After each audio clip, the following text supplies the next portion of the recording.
You are live. Hey everybody, welcome to the Sunday show. I'm Matt. That's Ian. I pointed the right direction this time. It's always wild how that goes potentially backwards. Hey, this is a call-in show sponsored here on the line. There's lots and lots of opportunities for you guys to call in and talk about what you believe and why, and more importantly, why we should believe it as well. The number 720-619-2288, and there's a link below in the description on how you can call in on your mobile device or in a browser on your PC, etc. All of those are viable options. As a reminder, if you're calling in on a mobile device, these things not only are notoriously bad at a number of different things, but you may need to tap the phone to wake it up, then tap the browser to have your browser start waking up to those calls. But for those who don't know, I'm Matt Dillahunty. I've been doing this for, I don't know, decades, but none of that's going to matter because I'm in a year o Zen. And that is, I'm basically, and we don't have to do this every time. I'll drop this with any caller that wants to, or the co-host, whatever. Um, I'm trying to do I pretty much know language and logic and not necessarily anything specific about religion, but I can think. And so I'm going to ask a bunch of questions. And it's really, it seems that in part, after doing this for a long time, I tend to, for better or worse, and maybe for worse more often, start with the question that ends the entire conversation and shuts it all down. And while that's kind of efficient at getting through calls and everything else, I don't know that I don't know that it's meeting the goal of potentially teaching people or getting them to understand where and when they've made a mistake or where I think they've made a mistake. Um, please remember, there's tech issues, there's going to be delays, there's going to be, um, you know, speak in manageable chunks. So like when you're calling in, can you explain what you believe and why it is that this is something that is understandable by anybody and that virtually anybody should agree? Can you explain why we should share those beliefs? Um, in my Euro Zen, I may have to set aside the I don't know anything about religion in order to make the conversation better, but there's not going to be yelling. And while I will always use profanity, it's not going to be you know, you don't have to worry about me biting, for I guess, for a lack of a better term. And every now and then we can put up a poll that's like, oh, did Matt lose it or crash out? Whatever. It's kind of for fun, but really, I'm just trying to have better conversations. We're going to interrupt to correct either misinformation or to get clarity on something because people will call in and they'll make a claim and think they've provided the justification for that claim when all they've done is provided a claim or provided another claim to go with the previous claim. And so we're going to need to ask clarifying questions. This isn't a race, and you'll get to say a whole bunch more, almost certainly, if you talk in kind of manageable conversational chunks. Hey, I believe in the God of the Bible. And then we could say, like, by that, I'm assuming you mean like the traditional 66 books. Are you looking more at a Protestant or Catholic version? We might have a question like that. We might mean we might have a follow-up question like, okay, how literally do you take the Bible? How, when you read something like Genesis, you know, is it literal that that's the order and that's the amount of time? Is it day age? Is it, metaphorical? What do these things mean? And getting those sorts of things is not just, it's not a quiz. Oh, let's see how well the caller knows what they actually believe. Although I think that's important. It's just making sure that we're talking about the same thing so that when we ask questions about why we should believe it, we're not talking past each other. And if your justification requires a particularly lengthy story or a lecture, that's probably going to be a bit of a problem. Although, on occasion, we're happy to let people go on. And it's worth remembering that nothing about your personal justification for what you believe and why should require any knowledge or information about what Ian and I currently believe or already believe about anything, including what sort of evidence would change our mind. I mean, that's not a, you didn't come to your belief in whatever it is based on looking at Ian and myself and saying, ooh, what sort of thing should convince them? That's what I'm going to try to find when I you became convinced for some reason. But we're happy to answer questions for clarity and to show some of you how to actually answer a question directly, which has been a little bit of a problem. Ian, you've been busy. How are you today? I've been good. I've been good. It's I just came from Unapologetic with Justin and Blitz, which is always a lot of fun. Um, and I'm taking a college course. I want to go to grad school for philosophy. But I didn't do any like philosophy in my undergrad, so I'm going to like a community college with like a philosopher that I like, whose work I really enjoy. I'm just trying to do the coursework. It keeps me busy. That and like a full-time job. Yeah, my days are quite busy indeed. Yeah, and every time I turn around, so there's more and more people doing this. And I'm going to be doing more of it on my personal channel. By the way, I just released a. You can go to YouTube and look me up. Either Matt Dillahunty, Atheist Debate, Sans Deity. All of those will get you there. Um, you and I had a discussion recently about objective morality because I'm on record for years and have done numerous lectures and videos and even some debates about a about the subjective nature of morality. That not only is it situational, but um, without a solution to the is-ought problem, it's like, oh, well, you can't have a goal, but once you decide on a goal, even something as simple as well-being, which I'm not going to say is super simple because you have to define it and Mhm. everything. Yeah. Once you have a goal, you can compare the consequences of your actions with respect to that goal objectively, or at Yeah. least probably better phrased non-subjectively, because we are going to make mistakes. This is about what, in an idealistic sense. And you and I had a conversation about what I would call, I'm going to do a follow-up because some people were confused, but I think I would probably call it um, an objective moral foundation, Mhm. Yeah. but there are still objections. Yeah, absolutely. I don't know. I've been reading through some of the comments. There are some videos that I heard that got made about it that I'd also be interested. I haven't watched any yet, but um, there's like a number of objections. I think that they're quite interesting. And I don't know. I mean, like the feedback that you get is going to be like a reflection of like the way that you were able to communicate yourself in many circumstances. So, um, I yeah, I don't know. I don't know if it would be all right to go into some of it and then like give some like overarching responses. I know you want to make a video in response to it, but I definitely have some thoughts in terms of like some of the responses that the video got.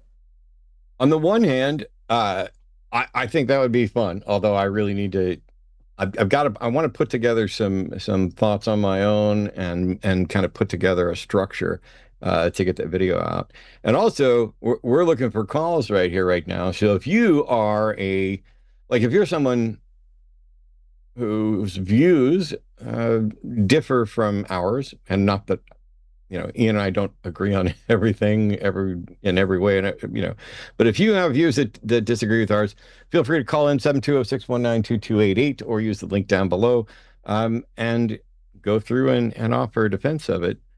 Uh, I think I don't know. I don't want to get too in the weeds on morality. I just want to make sure I pointed people there. Um, are there other things that you've been working on lately? Yeah. So part of the process for applying to grad school for philosophy is that the single most important thing in like a philosophy grad school application is something called your writing sample, which is you're supposed to write like a work of philosophy that it doesn't need to be published, but it needs to be something that's in like the ballpark of like publishable contemporary academic philosophy.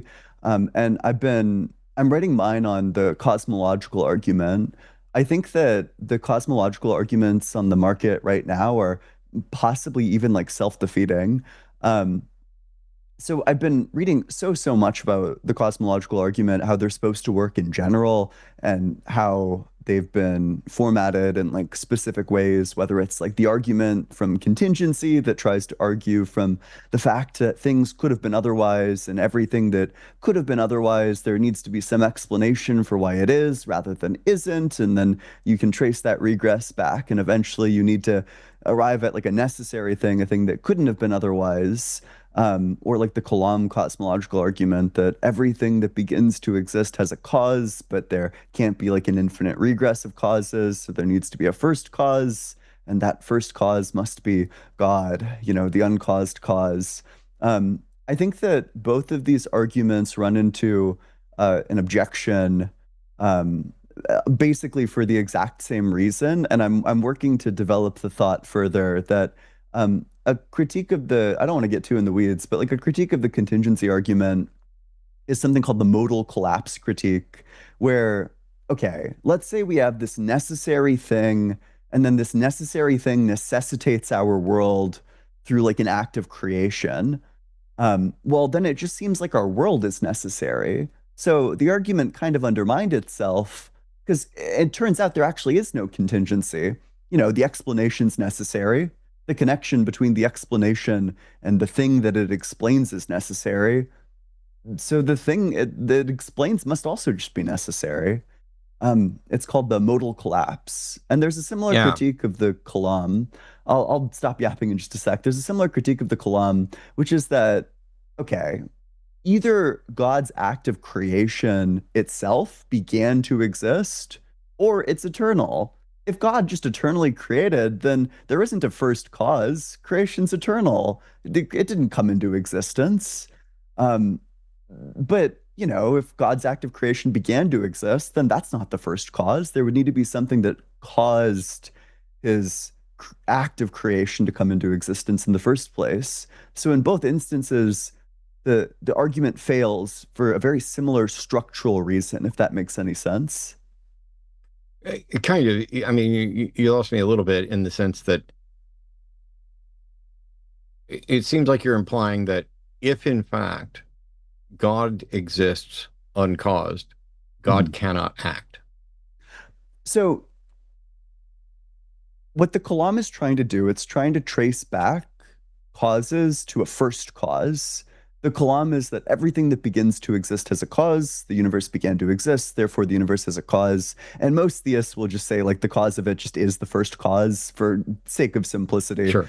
Um, so the criteria for something having a cause is whether or not it begins to exist. So you can then ask God's act of creation. God exercises his creative powers.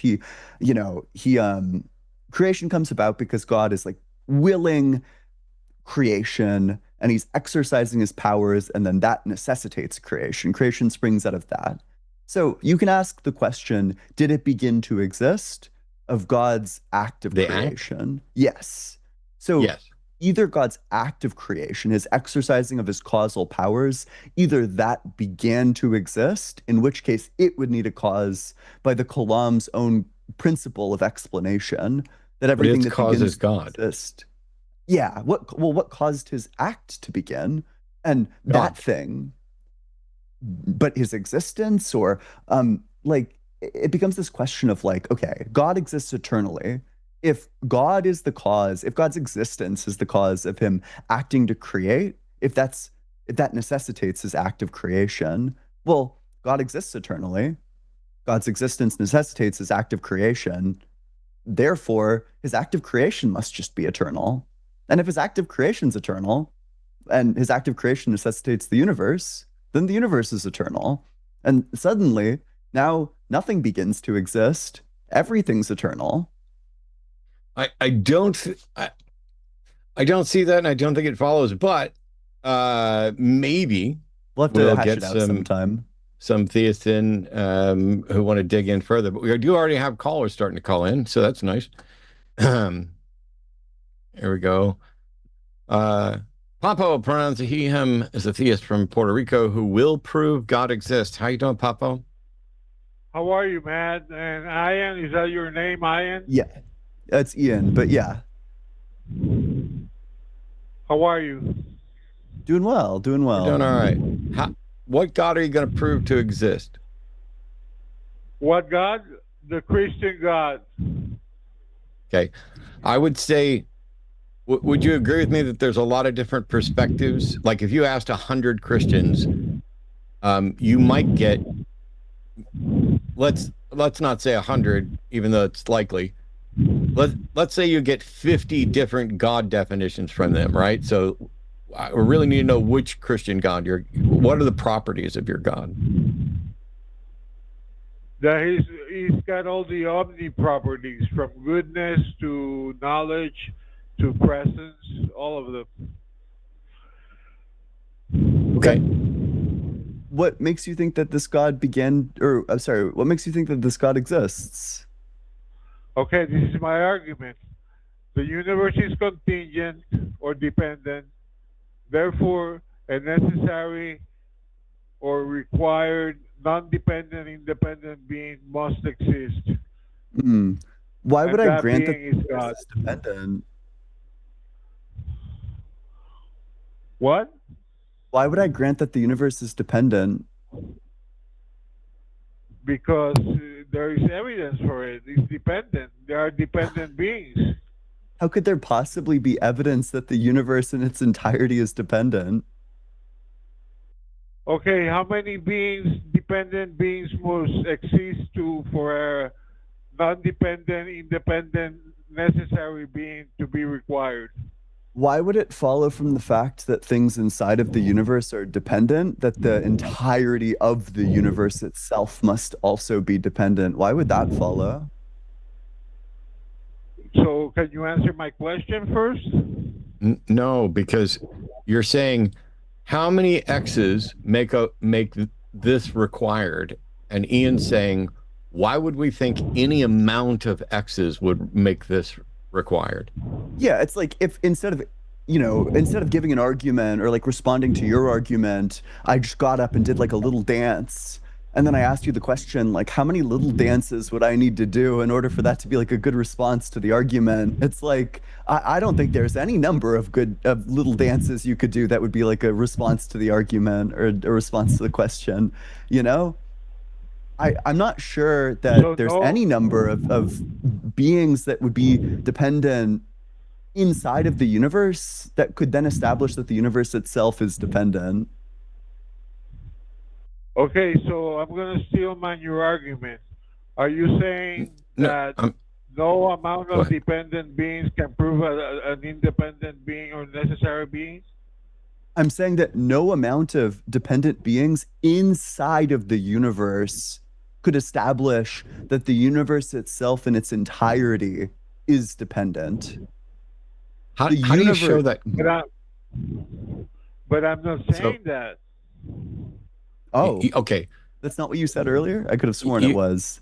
Felix, you asked No, how many dependent beings are required before what? before for an independent being or necessary being to be required in existence. Right. So here's the question. Why would any quantity of contingent beings be required to prove an independent non-contingent being? Okay, because a dependent being structurally and logically means that it's required an independent, non-dependent being to exist No, for it the doesn't. dependency. No, it doesn't. The fact that an individual thing is contingent does not tell you what it's contingent upon. Yeah. So there's probably two It things does tell to say you. about this in specific, which is there's a great critique from David Hume where, he argues that in terms of dependency, maybe this moment in time is just dependent on the previous moment in time, and that moment dependent on the previous moment. And then in that sense, every single moment becomes explained because it's explained by the moment that immediately precedes it. The fact that this moment exists might depend on the fact that this last moment exists. But based on the fact that the last moment exists, that's sufficient for this moment to exist as well. So that's kind of the first thing, which is that it seems like you actually could just explain this with the infinite temporal regress. But then there also seems to be this other problem, which is maybe I agree that there is an independent thing, but maybe I think that the universe is the independent thing. Maybe I think that like the space-time fields and like the quantum fields are the independent thing.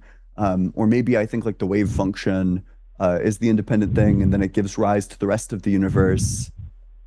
Why Hey, would I think Felix, that the universe isn't Felix, can you back away from the microphone? You're breathing into it constantly, and it's like everybody is commenting on it.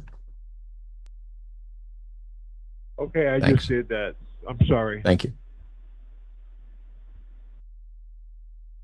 Yep. Okay. So why would I think that the universe is dependent instead of the universe itself being independent? Okay, it does tell you what kind of being it is because dependency structurally and logically means it depends on an independent, non-dependent being because the categories are exhaustive. It's either Totally dependent unresponsive to what I or just said. independent. Yeah. Not even an attempt to answer the question. And it's so funny that you use that one because I literally give a response to this one. You know, it's the one that comes from David Hume, where you can maybe have the infinite regress of dependent beings. You could have this moment depending on the previous moment, depending on the previous moment, like for infinity. So it doesn't seem like there's any problem with that. Um, you know, what you're trying to establish is that the universe is like a dependent thing. I don't grant that the universe is a dependent thing. I don't see why the quantum fields and the space-time itself couldn't be independent. Okay, but I prove it's dependent. I proved it. Oh, what was the proof? The proof is that you are dependent Why does it follow from me being dependent? Maybe the thing that I'm dependent on is space-time and the quantum fields. Why would that then, the fact that I'm dependent, mean that the fields that underlie my existence aren't independent? because I'm talking about you. I'm not talking about the fields. Yeah, I agree Yeah. that I'm dependent. What I'm wondering is why would I think the universe is dependent? Because I just need one dependent being to prove a necessary being. That's all I need. I don't need the I can universe. agree. No, no, no. Felix, listen to me. Would you agree that this cell phone is a contingent object? Correct. I agree. Okay. And it is, we happen to know that it was contingent on the people who designed it, right? In a sense, yes. What do you mean, in a sense? In a sense, it has that kind of dependency also. Correct. So you could just say yes. All right. Are the people who designed this also contingent? Correct. Okay. That means that something can be contingent on something else that is also contingent, right? In that sense, correct. But not Well, I not don't all know. the way. Not Felix, Felix, ultimately. Felix. I don't know what you mean by in that sense. In what sense is that incorrect? No, it's correct in the sense that it has that kind of dependency with No, no, other no. I'm people, but sorry. it's In what incorrect. sense was my statement incorrect? Incorrect in the sense that ultimately dependency is not dependent on another dependent being. It cannot be. It's not Wait, possible. what? Of course you So, could have dependent beings dependent on, you could have chains of dependency. And yeah, I just gave you a great example of this is that. literally causality, a chain of dependence. The fact that X is contingent on Y doesn't tell you whether or not Y is contingent or not. Yeah. If you want like a trivial example of this, your family lineage, I depend on my parents depend on their parents depend on their parents. You know, I'm a dependent being that depends on a dependent being. Of course, you can have a dependent being depend on another dependent being, Yeah. obviously. But I'm talking about ontological dependency, ultimate So ontological are we. dependency, I'm not So are we. ontologically local dependent on my I'm sorry. parents. I'm sorry that somebody taught you the word ontological without teaching you what it means. But um, the that something is dependent does not in any way tell you whether the thing or things it is dependent upon are also dependent. You would need to demonstrate. Can you demonstrate anything that is identifiably non-contingent? Okay, dependency by definition requires an independent category because the category is exhaustive, dependent and independent. Those are the only two I'm options. sorry, I didn't ask you about categories. I understand that dependent and, or sorry, contingent and non-contingent are exhaustive. However, it's possible for two things to be contingent on two different things and to be contingent on each other. What I asked you, and I'll put it above my head just to make it clear, can you give an example of something that has been confirmed to be non-contingent? Correct, because a No, no, dependent being no, I'm sorry, exists. Felix. I'm sorry, Felix. You can't say correct. I'm asking you a question. Can you give an example of something confirmed to be non-contingent? Yes, a necessary What is it? being. I have no examples of a necessary being. What is that? And how do we know it's real? We know it's real because dependent beings exist. That's how we know. No, I'm So sorry. it That's follows. not how this works. I asked you to give an example of something confirmed to be non-contingent. Yeah. What would we Okay, grant as okay, being non-contingent? okay. By definition, if a dependent being exists, I'm actually sorry. I'm exists, sorry, Felix. I'm it going to interrupt follows. you again, and I'm going to interrupt you every single time without losing my shit. Because when I ask you to give an example, to say by definition is not giving an example. I need you to give an example of something confirmed to be non-contingent. Can you do that, yes or no? Yes, I can. Then do it, please. A dependent being exists. Therefore, I, a no, no, no. necessary being I'm exists. I'm sorry. I'm sorry, Felix. If I say give an example of a unicorn and you just say a unicorn exists, that's not giving an example of a unicorn, is it? Is it? Well, Is it? I will have to describe. I Is will it? have to describe a Is it? unicorn. That's a yes or no I'm sorry, this question. was a yes or no question, Felix. Are you able to answer a yes or no question? I'm not sure what you're asking me with the unicorn right now. I don't care if you understand why I'm asking you. I know you don't understand why I ask you. Now, we're rapidly approaching beating up on the adult at this point. Are you able to answer a yes or no question? No, I'm saying that I'm not No, sure I if I clear, that's understand correct. You're what not you're able to asking answer a yes or no question.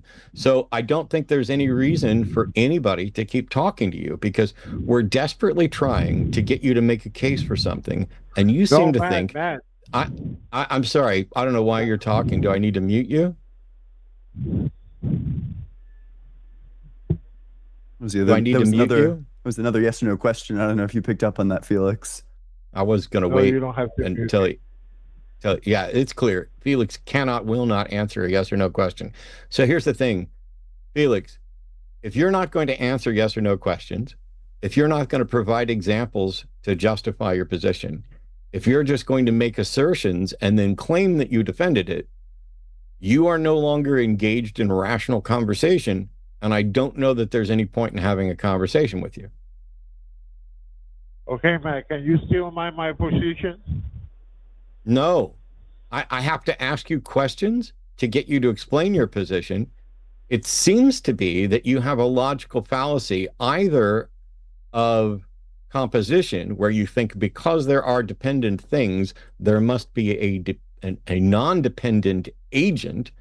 And our question is, um, even whether or not everything is dependent is still unknown. And if there's something that's non-dependent, that doesn't mean it's an agent. And so we try to get you to acknowledge that if a cell phone is a contingent or dependent thing, that it may also be contingent and or dependent on other contingent and dependent things. And you said that that was right in a sense, but you wouldn't list a sense in which it was wrong. So you seem to be engaged in perhaps some of the most confused or dishonest defenses of things, where every single time we ask the question that will expose your irrationality, you just deflect to answering some other question or asking a question in response. So no, it's not possible for me to steel man. I can't steel man Fergalbergal Manergalbergal. If you'd like to actually answer questions, we're still willing to do that. But we do have other callers on hold, and now it's approaching the point where it would be rude to keep those callers on hold in order to have a completely incoherent conversation with you. Mhm. How could I steel man your Okay, man, position I'm when you willing can't to. even steel man your own position? I'm willing to answer questions. Cool. Can you give an example of something confirmed to be non-contingent? That's a yes or no. Yes, sir. Give me an example of something confirmed to be non-contingent. The non-contingent thing that exists is what the contingent thing proves. What did you This say? guy's the goat. Yeah, you just said it's the thing that the The contingent things prove. non-contingent thing that exists, the It's his example of the conclusion, right? non-contingent thing that The exists is what the contingent things prove that exists. Yeah, the Okay. non-contingent thing is the Yeah. non-contingent thing that whose existence we don't grant. Yeah, Very informative. Felix is not serious. Felix is a troll, a prank caller, who saw that he was about to get shut down. I'm going to go ahead and mute you because I'm expecting you to go off here in a second.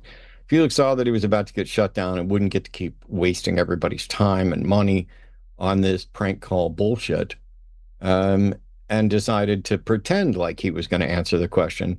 And instead, either Felix is too addled to know what an example is, or I Ian basically called Felix the goat, because what he did was provided a tautology.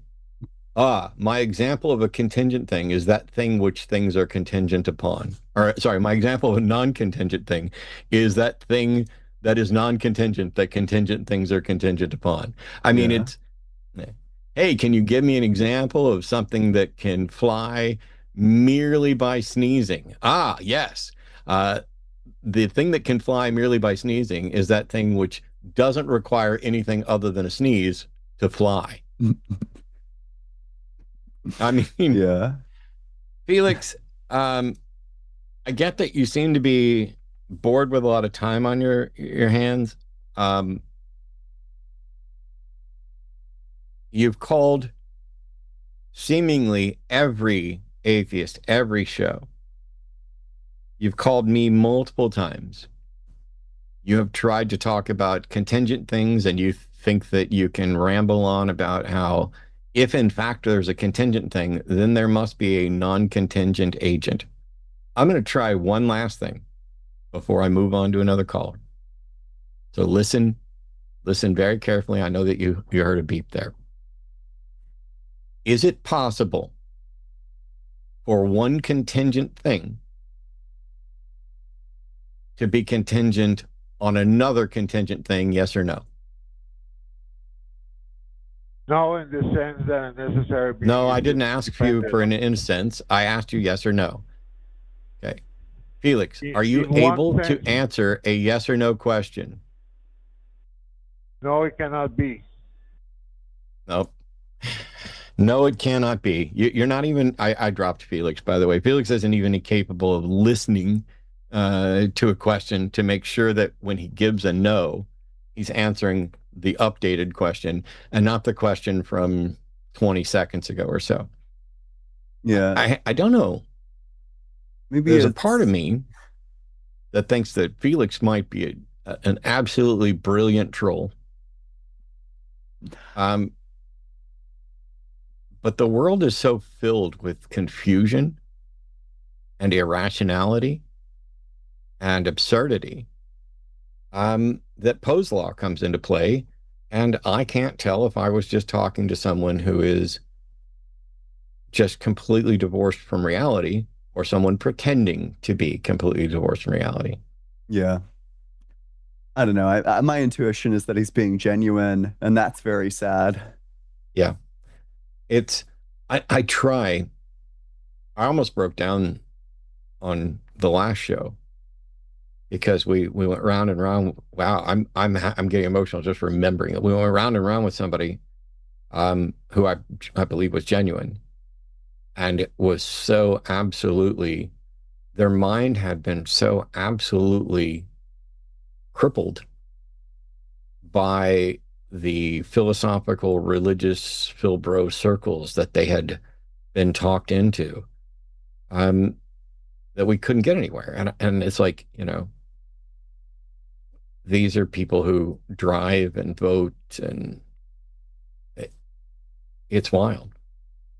All right, let's not let's not keep hammering Felix. Um, Here we go. Liam is a theist Hey, calling in from Delaware. Pronouns are EM, who has an objection to Ian's argument against divine simplicity. So Liam Mhm. and Ian, fight. Yeah, we should probably lay out a couple of things. So, for the audience's sake, divine simplicity is a doctrine that says that God lacks parts. He doesn't have physical parts, obviously, but he also doesn't have like metaphysical parts. That there are certain distinctions that you might want to draw in, like me, for example. I have. There's like this part of me where I have knowledge, like I have the capacity to have knowledge, and there's like this part of me that's the capacity to move my arm up and down. And you probably want to say that these are like distinct things, but in with divine simplicity, everything that you could say of God is just identical to him, that you end up saying that God is identical to love, and that God is identical to his essence, and that God is identical to his existence, and that God is identical to his act of creation, and that all these things are just kind of identical to each other.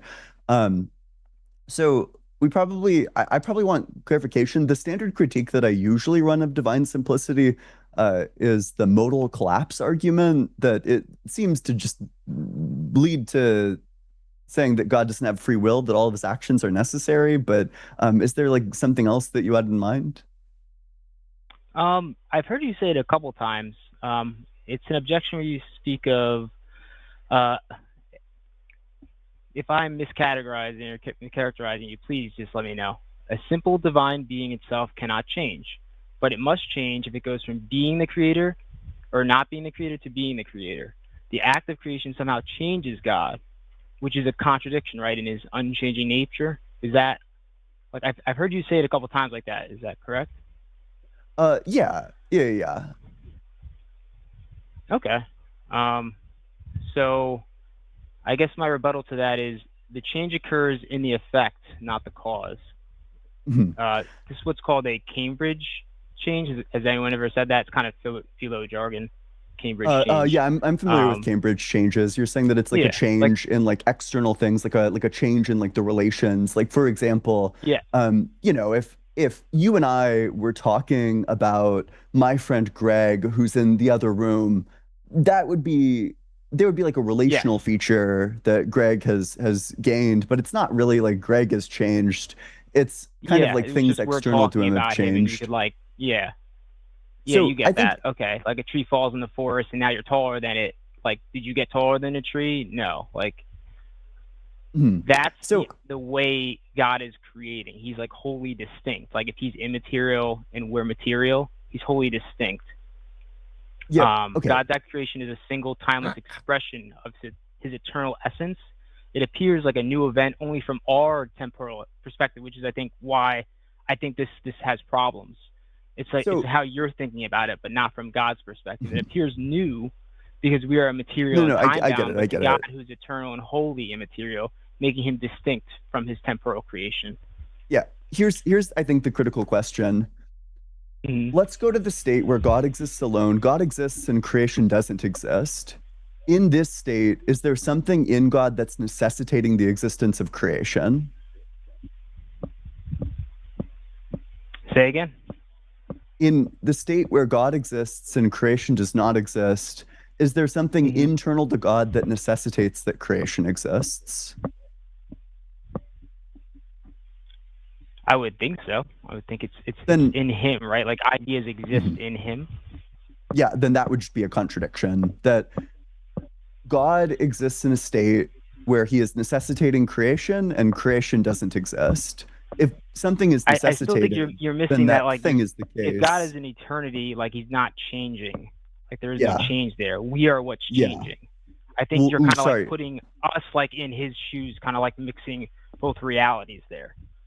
So here's the problem, which is that you think that we depend on something internal to God, that if you trace the causal chain backwards from the universe coming into existence, that eventually in the causal chain, we get to something internal to God. Maybe you want to say this is his act of creation. Maybe you want to say that this is God willing creation, whatever. You know, either that thing is present that just necessitates that creation exists, or it isn't. You know, if we have God exists, God is necessitating creation exists, creation doesn't exist, we have a contradiction. That creation would both exist because, you know, modus ponens, you know, God exists. If God exists, then creation exists. Creation doesn't exist.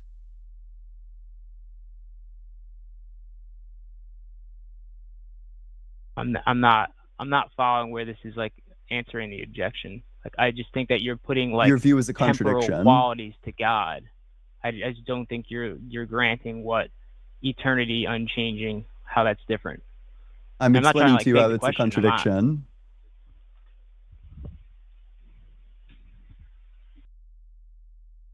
You would agree, right? These are incompatible premises. You know, if God exists, then creation exists. You want to say that there's some state where God exists and also that creation doesn't exist. Okay, there's some state like that's like a hypothetical. Don't you think that there's a state where God exists alone? A state before in quotes creation yeah, but he's not time bound. So like I didn't say he was time bound. Using that. I didn't say that. That's not what I said. If you go from that perspective, it's not going to work out the same way. I didn't say that it was time bound. When did I say that? Because you're acting like if creation doesn't exist and then comes online, that all of a sudden that he's changing. Wait, sorry. When did I say that God is time bound? I'm assuming that's what I'm drawing as you're saying it's a contradiction. No, I didn't say that, right? You know, I understand that the God of divine simplicity is not time bound, that they're saying that it's like a strictly atemporal God. We can take out all the time words. In God's timeless eternity without creation, is there something internal to God that is necessitating the existence of the universe?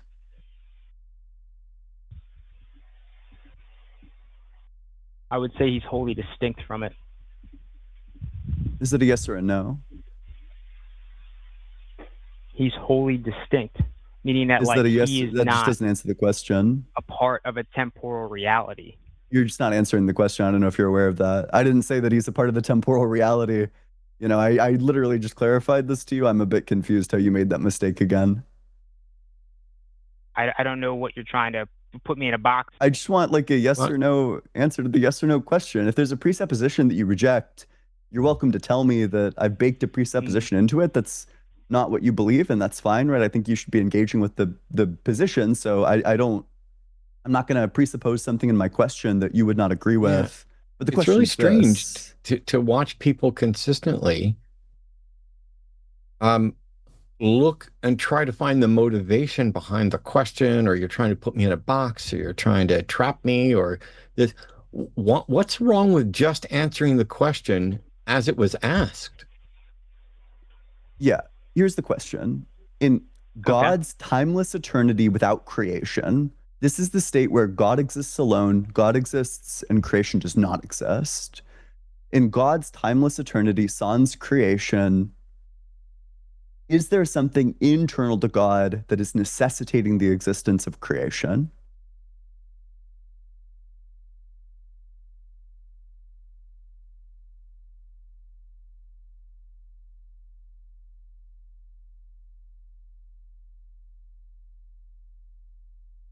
Hmm. I don't think so. Yeah. When God exists with creation, or sorry, in God's timeless That would eternity result in a modal with collapse, right? creation, Sorry. no, not even. This would just result in a change. There's nothing internal to God. In God's timeless eternity, sans creation, there's nothing internal to God that necessitates creation. But in God's timeless eternity, post creation, is there something internal to God that necessitated creation?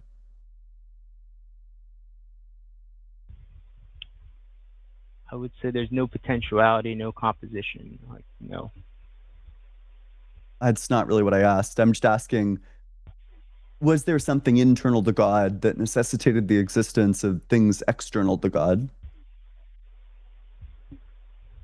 I don't think there's anything in God's timeless eternity that necessitates creation. Then in what sense is God the creator?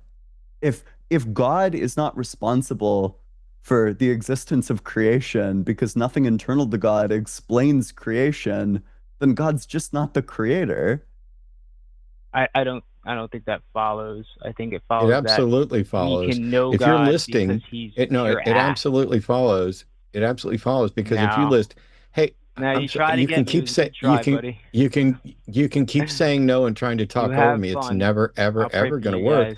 And all it's doing is showing that oh, now you ran away. Oh, I accept his surrender. I feel like the critique's super straightforward. Yeah, I was trying to point out, and I had follow-up questions that maybe I'll get you to address. Yeah, Um, it shows how absolutely terrified they are. I'm not going to answer the straightforward question.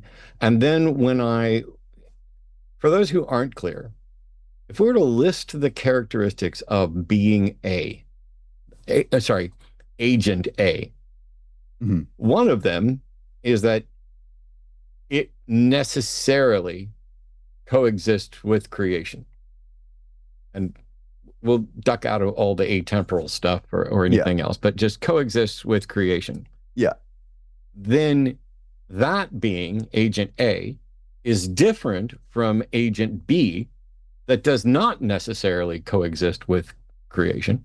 yeah, And so if you say, if what you're describing in your God is closer to or includes uh, agent B's non necessary tie to creation instead of agent A's necessary tie to creation, then there cannot be a creation, or that being cannot be the creator of that creation.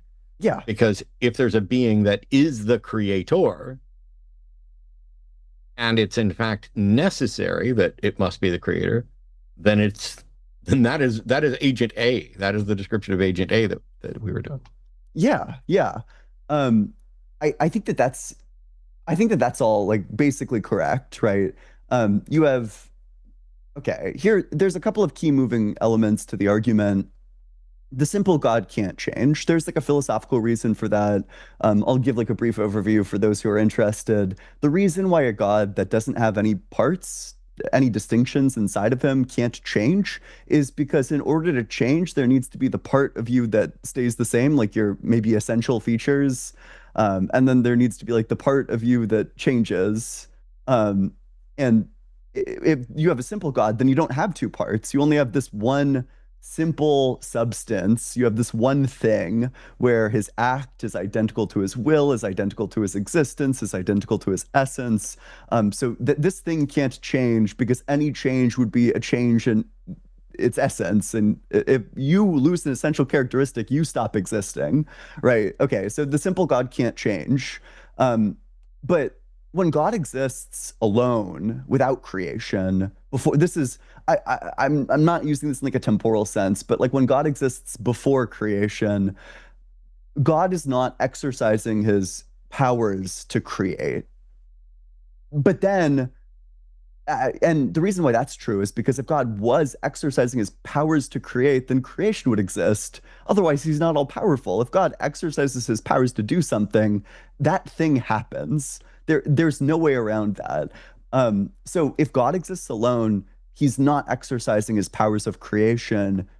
And then in order for creation to come into existence, he would need to begin exercising them. So he goes from not exercising his creative powers to exercising his creative powers. But that's a change. That is a change in the simple being. The simple being goes from not creating and then he begins to create, thus leading to creation. So that's a problem for simplicity, if that makes any sense. Yeah, and there's a lot of things to dig in on. Maybe not everybody's God necessarily needs to be simple and in divine Mhm. simplicity, but when he was given the example of what's the name of the trait that's not intrinsic? Extrinsic, like external. Extrinsic. Yeah, Oh, that's oh, okay. Cambridge changes. Cambridge changes there. And so he gave this example of, a tree falls over and now you're taller than it. No, I'm not. No, that's a 100% an equivocation fallacy because you're changing what was intended by like when I say I'm not the tree is taller than me, I'm saying this linear measurement of a tree compared to this linear measurement of me, the tree is longer.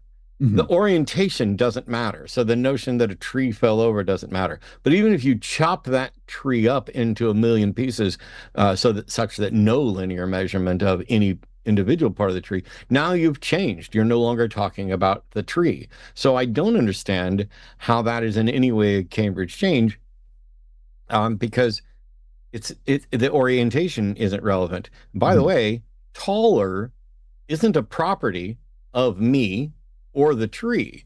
Taller is a comparative between two things. Just like I have mass, one of the properties of this bag of crap sitting here talking to you is mass. One of the properties of this bag of crap talking to you is not weight. Weight isn't a property of me, although it is generally applied to me, like Matt weighs, 195 pounds. Um, but that's not true. That Matt weighs 195 pounds on that scale, in this place, in this way, because weight is an assessment of a system of which I am part and not, it's comparative because that's impacted by gravity and distance and the mass of some other object and that. But mass is just a fact. I mean, that's just a property of me. Yeah. So, okay, here's another thing. It's it's strange to say this isn't like some knockdown objection, but it's a very strange place for the atheist and the theist to agree upon. If you're saying that God's property of being the creator is a Cambridge property, which is to say that it's like not real, like it exists only in human heads. Like it's a property that God has in our head, but not in reality. It's so strange that the atheist and the theist in this instance would be agreeing that God God being the creator is like purely like mental, like he's not actually the creator. It's so strange that the atheist and the theist would agree with that, would agree on that. I don't know. It's not like a knockdown objection, but it is like it feels like the atheist and the theist shouldn't agree that God isn't actually the creator. That is pretty weird. We've He's got back. a call here we can try and do here. Gilbert is calling from Texas. Pronouns are he, him, with a question that I'm baffled by. So, Gilbert, welcome to the show. You're on with Ian and Matt.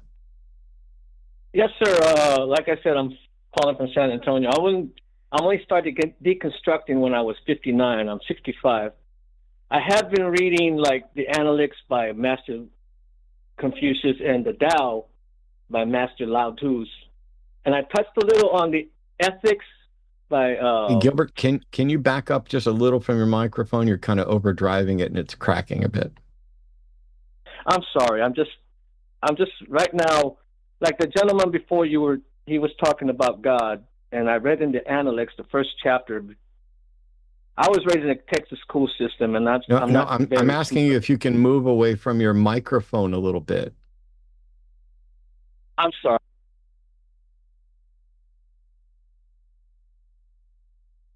Hello? Well, I don't think I need you to move that far away. We can't hear you. Come back. I'd love to talk to you about, I don't know, the Tao and Confucius.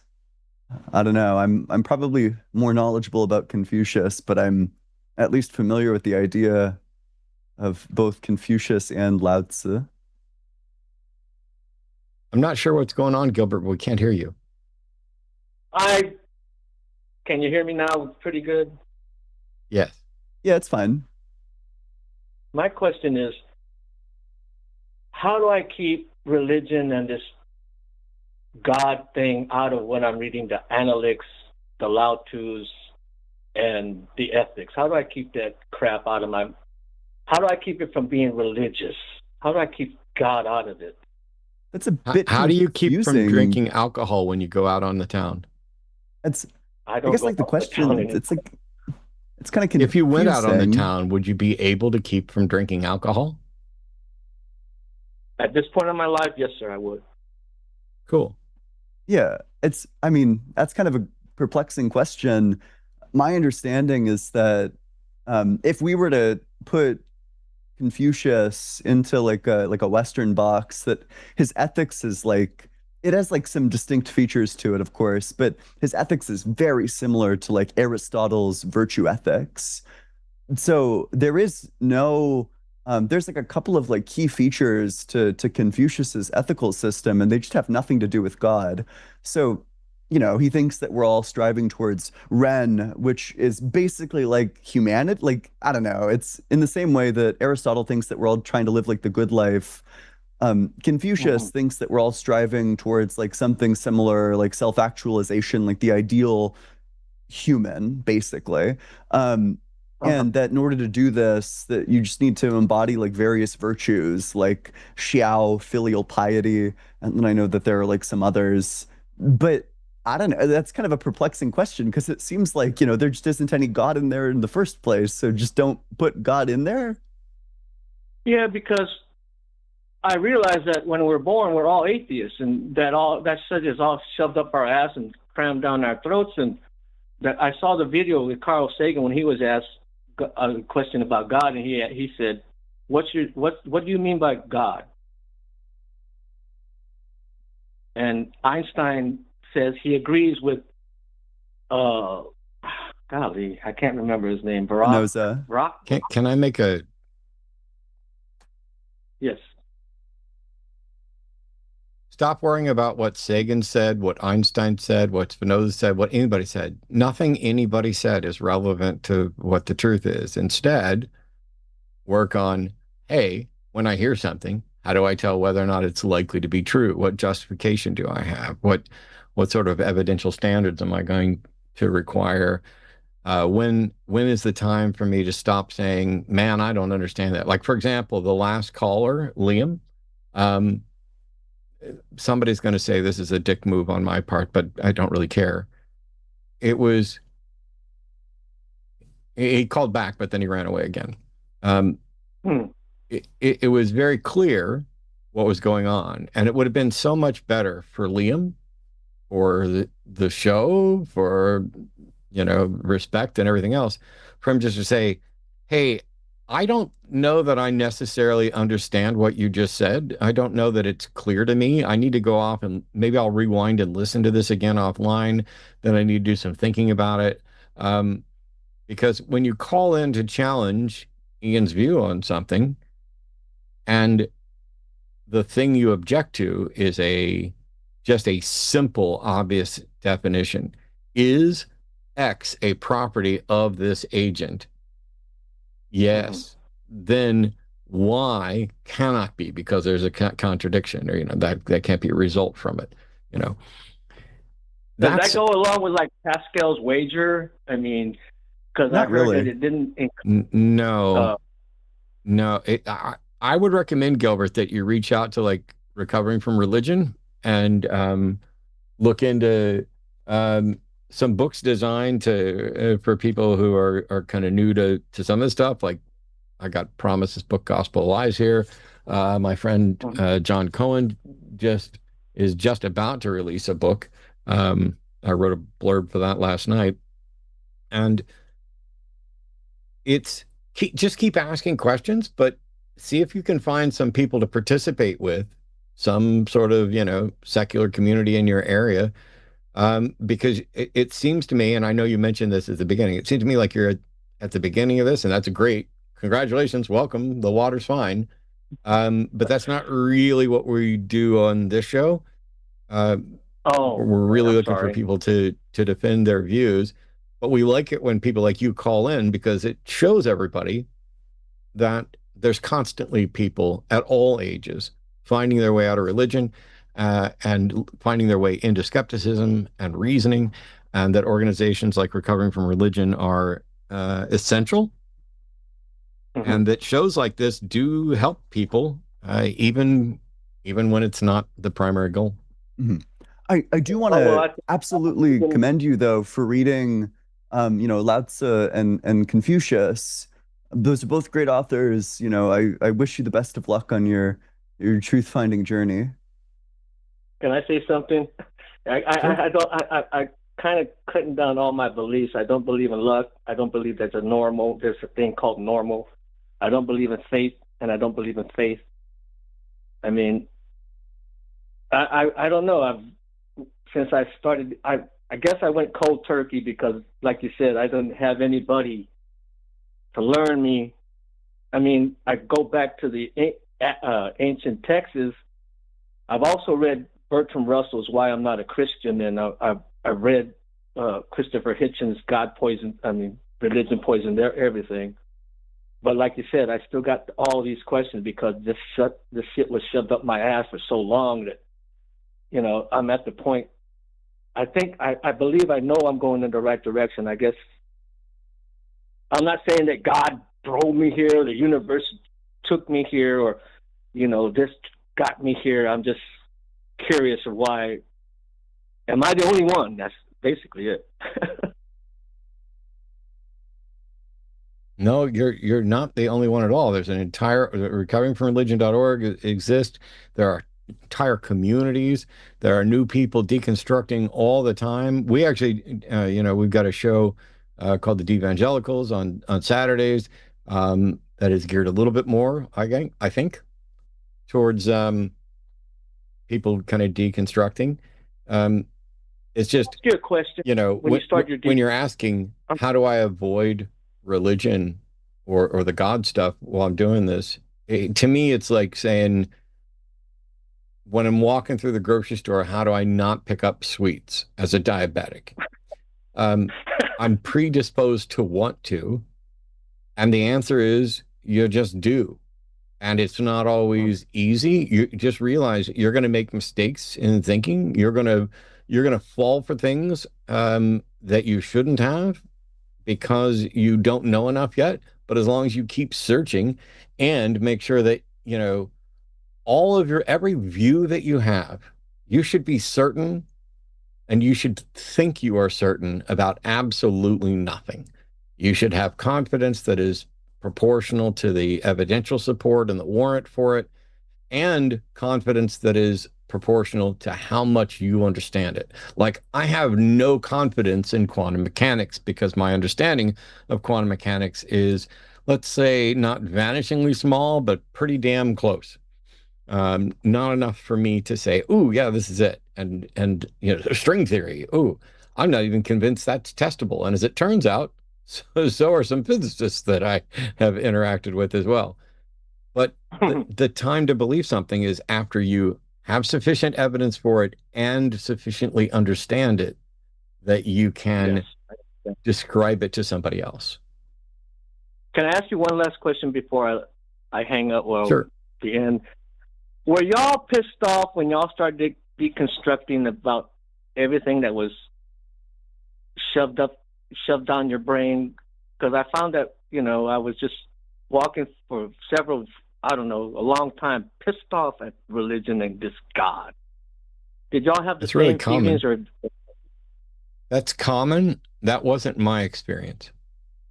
It's not my experience Okay. either. I probably have like a vastly different deconstruction journey than most because my community was I didn't come from like a super religious community. I came from like a community of like pretty half-hearted Christians, like the people who show up to church on like Christmas and Easter.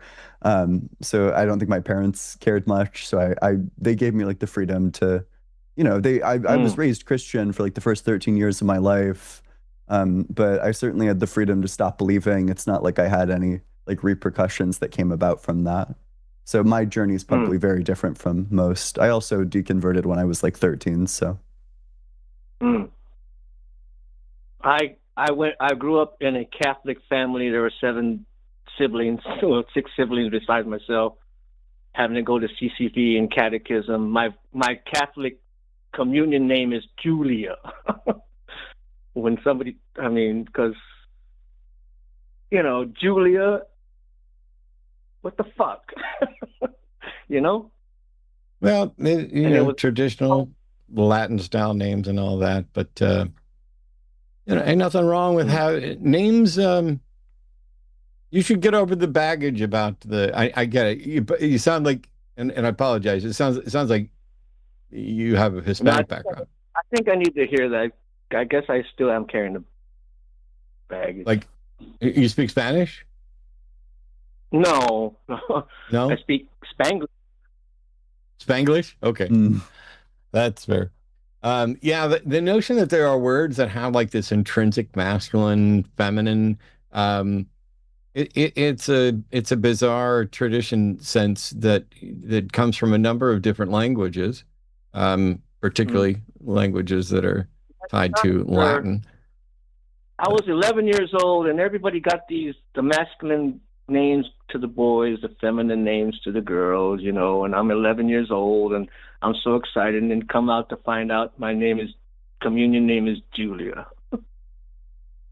Well, the cool thing is it doesn't matter, and there's nothing wrong with it. But I got to move on. We got to get to some other callers. Okay. Gilbert, thanks a lot for calling. I appreciate Please reach out to Recovering from Religion and keep questioning stuff. Thank you for your time. Yeah. Bye. All right. Dun, dun, dun. Here we go. John is a theist calling from Missouri. Pronouns are he, him, wants to address the topic show, says we should be a Christian because it's true, and wants to talk about the Apostle Paul. Hey, John, you're on with Ian and Matt. How are you? Hey, thank you guys for letting me in. And I just want to tell you that over the past 6-8 months, I've watched a lot of atheist content, right, from Justin, Brandon over at Mindshift, because I was wanting to challenge my faith. Okay? Sure. And I've learned a lot about the Old and New Testament that I thought I knew. But I want to talk about Paul in relationship to faith. If that's Paul in relationship to faith. So by the way, is there? Yeah, go for it, John. This is none of my business, and you don't have to answer. I don't have to out you, but I'm also from Missouri. Okay. So I was wondering, roughly, you don't have to tell me the town or anything, but like what part of Missouri? Springfield. Oh, great. Thanks. Okay. And would you agree or that Paul's letters to the churches were probably the first, I guess, Christian writing that was done even before the Gospels? I'm not up on the like the historicity of it. I have no idea. Could be. I, I have I know that they're earlier than the Gospels. I think they are among the earliest. Like um, I think First Thessalonians is among the earliest. Um, Okay. and certainly that's one of the undisputed Pauline letters, and I think it's generally viewed as one of the earliest. So yeah, Okay. And it seems to be that Paul is very familiar with Greek rhetoric debate. He knows Hebrew language, Aramaic, and he was trained under, I think you pronounce it Camellia, a scholar. I don't know how Or to at least pronounce it, but yeah. He claims he was taught under him. So I think he would qualify as somebody that was versatile in both worlds, Hebrew and the Greek world, and also being a Roman citizen, that gave him a lot of advantages to be able to talk to people. You dispute any of this thing that the Bible claims? I don't know enough to dispute any of it, but also I don't know how it's relevant. Yeah. Okay, Like I'm gonna get to if that. what we're trying to get to, if what we're trying to get to Yep. is the story true? Right, and that's what I'm going to get to, with your permission. Okay. How does what Paul knows or doesn't know about first century culture and language in that area, how does any of that relevant to whether or not what he says is true? Okay. Like, would you agree?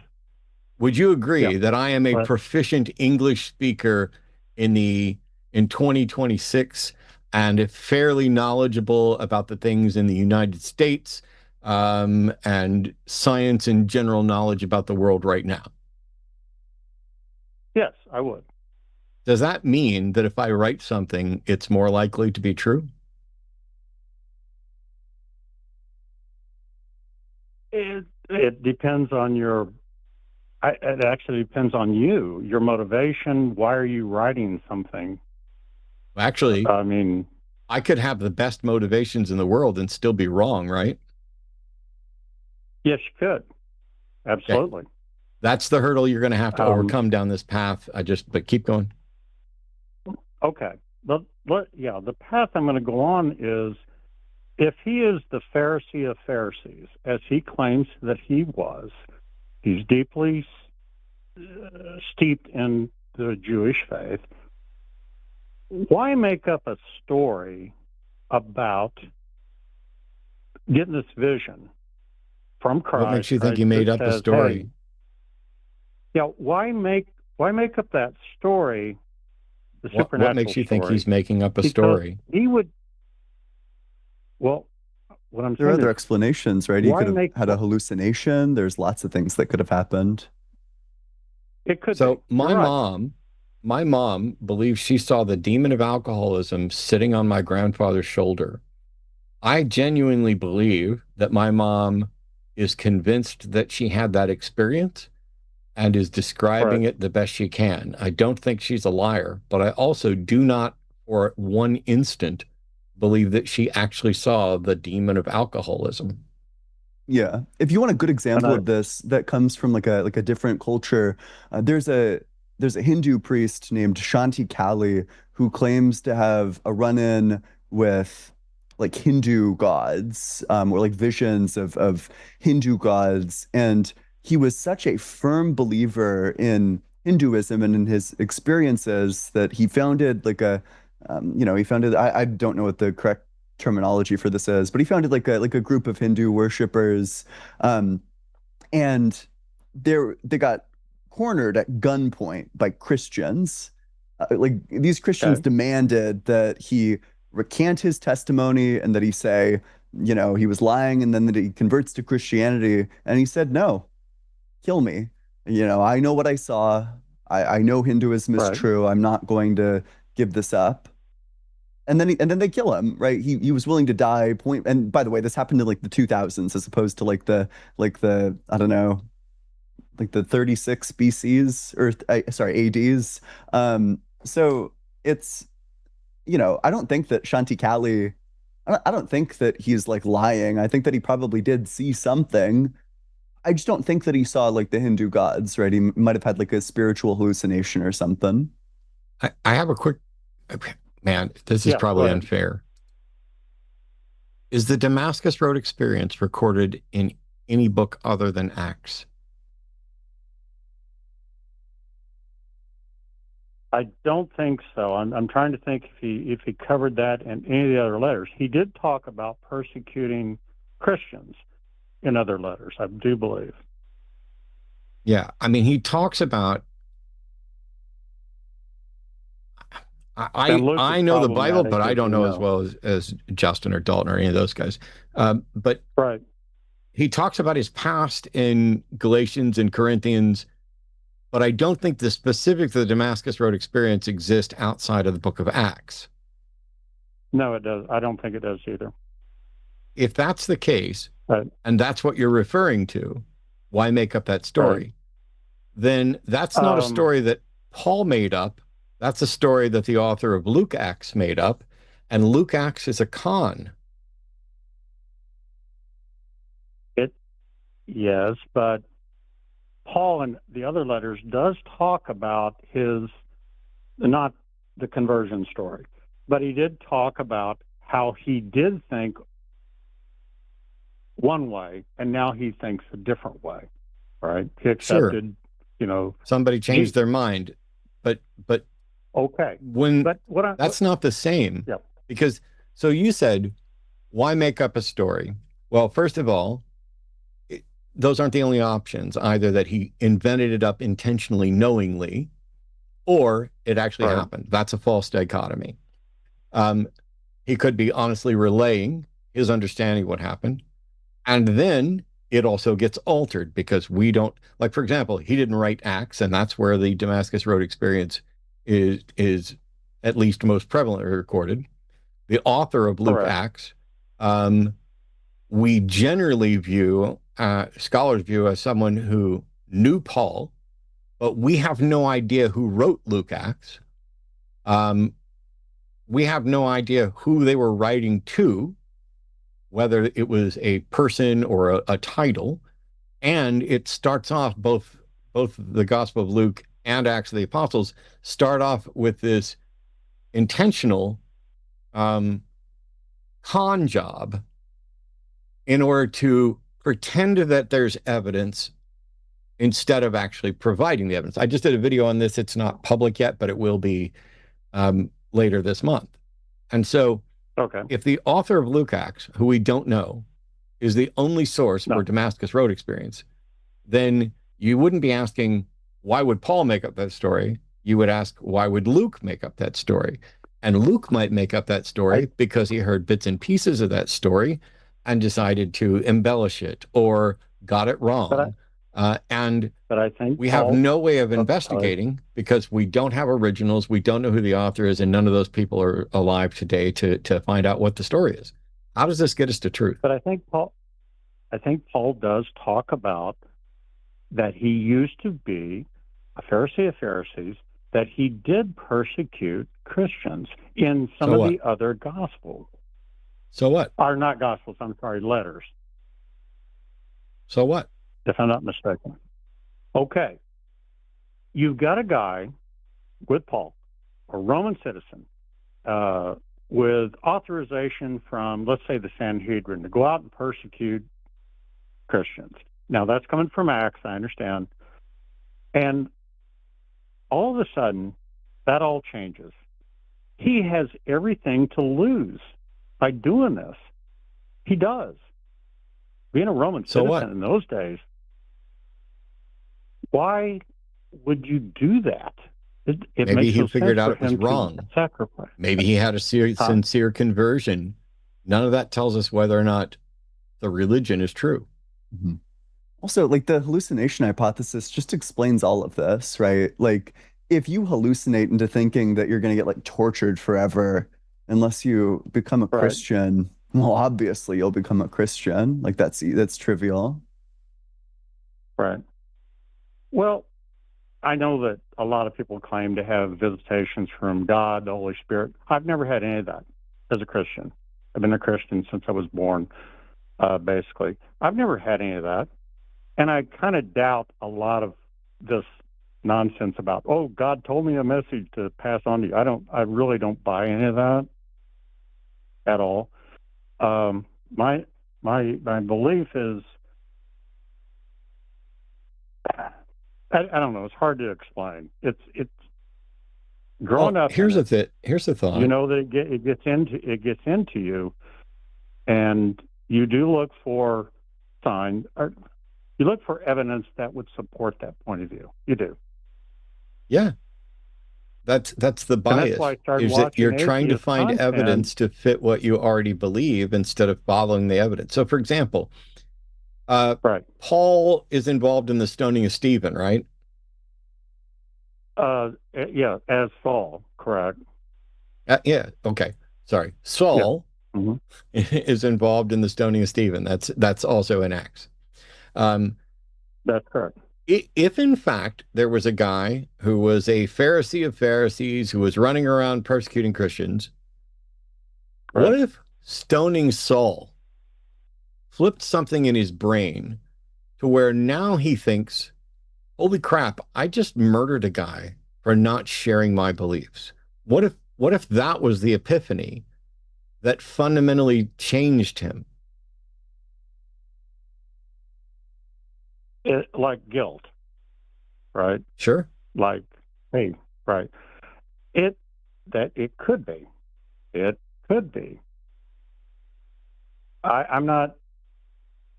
That's the reason I'm still holding on to this, was because of Paul, and that he had the early letters, and he's obviously convinced that Christianity is the way to go instead of the Hmm. law, because the law cannot save you, according to him. That's what he's saying. Um, that's what I still hold on to, Yeah, is but so him. what? I mean, the Gospels are Why problematic. would We the know that. fact that Paul Yeah. believes mean that I should? Okay, could you say that again? Why would the fact that Paul believes mean that I should? It doesn't mean you should. Okay. It doesn't. If It if doesn't a mean that. Damascus Road experience is good enough for Saul, why isn't it good enough for all of us? Why is God playing favorites? Therein lies the problems that I've encountered over the last 8 months. I thought I knew the Bible really well before I started watching atheist content, like I said 8 months ago. Yeah. And I've learned more about the Bible than I've ever learned in church. Yeah. And And so so did I'm I, kind by of the way. I mean, holding. I'm that's kind how of that's how holding I on got here, here, and I don't know enough. right? But All I can say is I'm just kind of holding on to the faith, but yeah, it's hard. It is hard to let it go after you've been one for 69 years. It is hard to let it go, but I know there's problems, a lot of I problems. get that, John, but I don't think belief is a choice. Um, I think No, it's not. you're either convinced that there's a God or you're not. And it may be, you might, I'm not, please don't take this the wrong way. My friend Okay. John's writing a book on doxastic volunteerism, the notion that you can choose your belief, and we're in agreement that you can't. It may be that Okay. you actually believe in the God of the Bible, or it may be that you believe in belief, a la what Dan Dennett was talking about, and that what you're having difficulty letting go of is essentially the praxi part. You're having difficulty letting go of this notion of, oh, I've lived 69 years of my life with this idea that there is a God and he loves me, and maybe I'll get the answer someday, or somebody's looking out for me when nobody else is, or somebody has a concept that makes sense of the world when things seem unfair. Somebody, there's something out there, even if I don't understand it. And what you may be terrified of, maybe not, is the notion that if in fact you ever say, I don't believe in God, all of a sudden all of that crumbles and now you're left flailing in reality. And I can tell you that while it does feel like that to some people initially, most people get past that relatively quickly. It's like if you've lived your entire life with the expectation that on your 70th birthday, you're going to inherit $900 million. And on your 69th birthday, you find out, oh, I'm actually not going to inherit $900 million. You're going to Right. be upset and confused, and you will have made a ton of mistakes. I mean, if I'm on my 69th birthday and I think I'm getting $900 million on my 70th, I'm going to start spending some of that money ahead of time. Mostly, not too much, but I'm gonna make some mistakes. And so what's happening for a lot of people deconstructing, and not that you necessarily are, but for a lot of people questioning and challenging their views, is they're trying on, how am I going to live? How am I going to answer questions? How am I going to feel if in fact I recognize what I secretly already recognize? Because if you don't say it out loud, if you don't say it publicly, then it's the only people who know whether or not you believe in God are you and God. Right. That's true all the That's time. true. And if there's no God, then you're the only one who knows. And so I also did another video, which is coming out in a couple of weeks, about how we are all liars, and Christians as well, because nobody acts the way you would expect them to act if they actually thought a God was watching all the time. Nobody. Right. You wouldn't touch yourself in bed late at night. Oh, I would, because I know he likes that. But, I'm sorry. A bad joke. Okay. Yeah. Right. I don't know if I've probably settled or solved anything in my head because, like I said, when I started this journey 8 months ago and watched a ton of videos, Mind Shift, I think his name's Brandon. He went through every book Brandon's of the Bible and started going through this. And I said, you know what? I didn't even know that was in there. So then I got over to the New Testament. And I said, okay, well, maybe Paul is something I can hang my hat on here, that at least there's somebody that truly believed that Christ, came as the Messiah, and he was convinced of it, and he had everything to lose by believing that. I mean, he had everything to lose because, he had a place in society. Being a Roman citizen in that world gave you some big-time advantages. Well, it didn't work out for him, apparently. But So, from his I perspective, don't it know. probably did, right? Like, let's say that he had the hallucination and he believes that genuinely, truly, Jesus is God and that he's going to get, well, a couple of things. First, that the end is near, that it's going to be like within his lifetime, that the end is going to Right. come back, and that, there's going to be a separation of the people who are going to heaven and the people who are going to hell. And he surely doesn't want to go to hell. I mean, if he knew, sorry, not if he knew, but if he believed with 100% certainty that, hell was a real place and that this is the only way Right. to avoid getting tortured forever, then of course he's going to give up all of these things. Like, of course, like, I don't know, if I truly believed that I was going to get tortured forever unless I died from exhaustion from like walking, then I would probably die from exhaustion walking, right? Like, I think that Gotcha. from Paul's perspective, if he had a hallucination and is just mistaken, but he's very confident in his hallucination, that, this is the only way to avoid infinite suffering, obviously he's going to do it. But I'm sure you guys have had like dreams that are really vivid, right? Before, and that were disturbing, maybe. I would think a person in Paul's position, if he was as well educated in like Greek law, rhetoric, logic, and also the Hebrew world, that it would take something very powerful to get him to change that. It couldn't just be a bad dream. It You wasn't a know, dream. is It what I'm was trying like to a describe. hallucination. And No, I've I know never there's a difference. mistaken a dream for reality. I don't think that it's like a dream. I think that it could have been a hallucination if it happened. But it Like also could be, schizophrenics have. yes, but it also could be a confluence of a number of different things. For example, the world, the internet has shown us a lot. There are Right. more irrational, confused, and deeply delusional people walking around the world, interacting and functioning at high levels in society than I would have ever imagined. I know because I get Right. emails from them. I People agree. who are I convinced do they agree with see you on that. things. Yeah, people who are convinced they see things or that they've been given the true message and everything else, and they're not stupid. And so, Right. well, okay, some of them are, but not everybody who believes weird things is stupid. And so Right. all it takes, I could easily imagine someone being in a position where, for example, they're running around persecuting Muslims left and right. And at some point, Right. they're actually involved in what they would have once considered the justified killing of someone of that religion.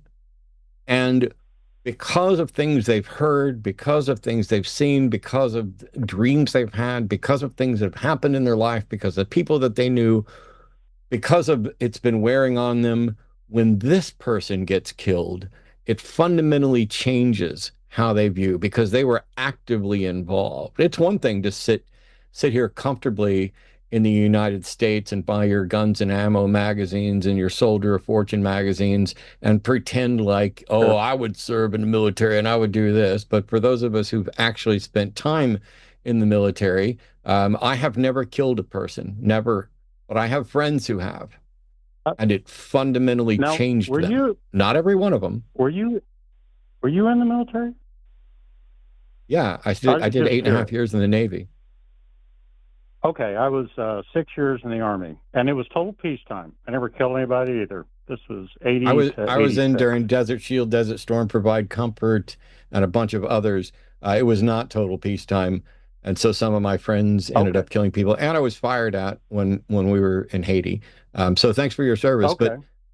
the thing is, No, thank you for yours too. it I think my service was incredibly easy, and I didn't kill anybody, but I know people who did, and some of Right. them are okay.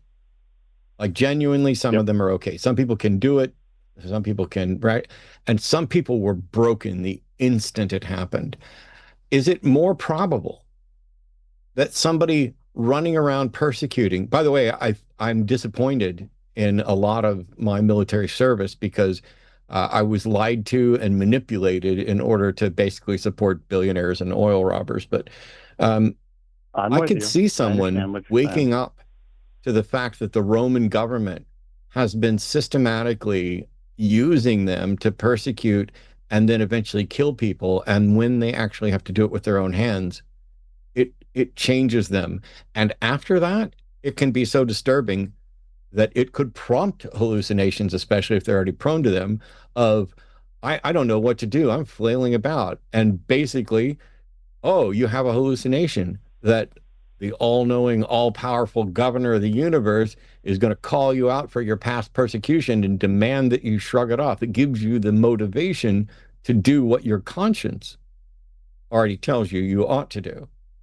I could see that I as a had never perfectly plausible scenario. right. I'd never considered that Paul actually would feel guilty about what he was doing.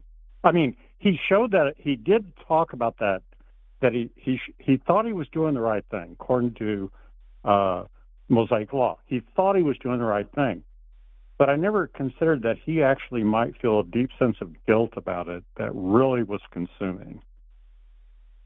So I Yeah, never but we actually also considered that. we also don't have any way to verify the No. either the origins of what Paul said. So there's a concerted effort um, to paint Jews in a particular light in bits and pieces of the Gospels and the New Testament, and Paul being a part of it as well, because he's kind of abandoning his former position, trying to advance Judaism, I think is how he put it. Yeah. Mm-hmm. And how he persecuted the real Church of God. So it's been said there's no zealot like a convert. And while that is a truism, it's not necessarily true. But I think Paul is the prime example. Something clicked and converted. And whether it's, him coming across, the question is, did he have a real interaction with the real risen Christ? And my concern is that how on earth could anybody, including Paul, ever determine that that was the case? And if it was the case, why is God still playing hide and seek with everybody else? Okay, here's what I'm told, and this is what I've been told all my entire life as a Christian, is that God picks out certain people in order to advance a plan, right? Moses, Abraham, Jacob, that he doesn't need to appear to everyone because he has an overall plan, and the rest you're going to have to accept on faith. That's what I've been told. And yeah, I've been told that too. And then I figured out that, first of all, that's a dick move by God, because if he's going to give some people evidence and require other people to take it on faith, is God too silly to understand that faith is the excuse people give when they don't have a good reason, and that faith is not a good foundation for anything? Why do I have to set aside reason and evidence, good sound thinking? Why is it that the decision-making process that I would make to determine if anything else were true needs to be set aside for this one thing, and it doesn't need to be set aside for somebody else who gets evidence? Right. I mean, I don't think a good God or a wise God would do either of those things. Ian? Yeah. No, I was just thinking about like what we were talking about when we were discussing like morality with each other. But, if you have a goal and there's something that you need to do to get that goal, then we would say that you ought do that thing, right? Like if your goal is to graduate college, and, in order to graduate college, you have to go to your classes, then the thing that you should do is go to your classes. If God has a goal, and his goal is to enter into a relationship with all of us, and the only way to do that is by making himself known to all of us, I can't just hear from some people that God exists. I need to know that this God exists. If the only way to make that happen is to come down and reveal himself, well, it seems like the thing that God should be doing is revealing himself. So I don't know. We just have a really good reason to think that God would be revealing himself to everybody who, would require that sort of thing in order to believe in him. Like a scrolling marquee in the sky in every language known to man. He could do that. True. Yeah. And yet that wouldn't be sufficient to convince me that a God exists, but it would be vastly more than we've got. I think that would probably convince me that a God exists if in the sky it said, made by God with love in every language. I think that would probably convince me, but... Well, then the highly advanced aliens are going to fool the fuck out of you. They will. Yeah, You're right. Anyway, I just want to thank you guys. I will continue to watch atheist content. I have not convinced myself yet that Christ is not real. Well, I know Christ, or at least I think Christ, the historical figure, is real. And I do believe that he is the Savior. But I will continue to watch atheist content because that's the reason I started to challenge myself, right? I would say call in to probably my two favorites on this particular issue are Justin and Dalton, and talk to them about how Jesus didn't fulfill any messianic prophecies. I've watched that particular show where he talked about it. And they did a lot. He went through all the messianic prophecies, and I know that people, at least people in the New Testament, are trying to grab verses out of the Old Testament and say, hey, this fulfills that. No, it really doesn't. So I am aware that all the writers of the Old New Testament are people that are writing some decades and centuries later about things they've heard, right? They've heard this, and I know that it's not flawless. There's a lot of errors and everything else, but I don't know. I have not been able to abandon this faith yet. I think the way you described it, I appreciate your call, John, and the honesty and the great conversation. I mean, yeah, somebody in chat just said you're MVP today. You might be MVP for the month, but by all means, you may want to subscribe to my YouTube channel. There's a couple of videos coming out that touch on this, but if not, that's fine. But one thing about the way you phrase stuff that just food for thought, you seem to be establishing a shifting of the burden of proof where somebody needs to disprove things about Jesus before you can stop believing. And that is different because the question you should be asking is, do I have sufficient evidence now to even continue believing? That doesn't shift the burden of proof. And if you don't, no, I understand. By all means, keep looking, but you're not a believer, not with a warranted belief at that point. I know that as a Christian, the burden of proof is on me. I absolutely understand that. The burden of proof is not on atheists at all. And that is why I went to Paul. I said, okay, well, maybe here's something that would make sense to me. Yeah. So anyway, I just want to thank you guys for letting me thank come you. on. Keep asking, keep thinking. You have a great day. Appreciate it, John. Yeah, you have a great day too. I will. Gosh. Cheers. All right. I feel like this is the best person I've talked to in the entire history of me talking to people on the show. I know I started pretty recently, but yeah, I don't know. I can always appreciate when the caller is like good and genuine and, not like some complete idiot like some of the people I've talked to. It's funny because there's more people having these conversations than ever. And generally, I think that's a good thing.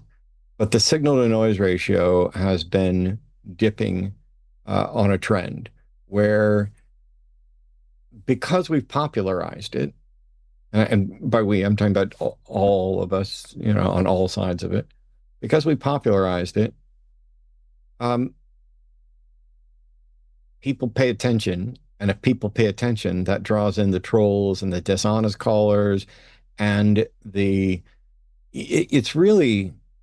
it's genuinely so refreshing to have someone who pauses, thinks, asks questions, answers questions.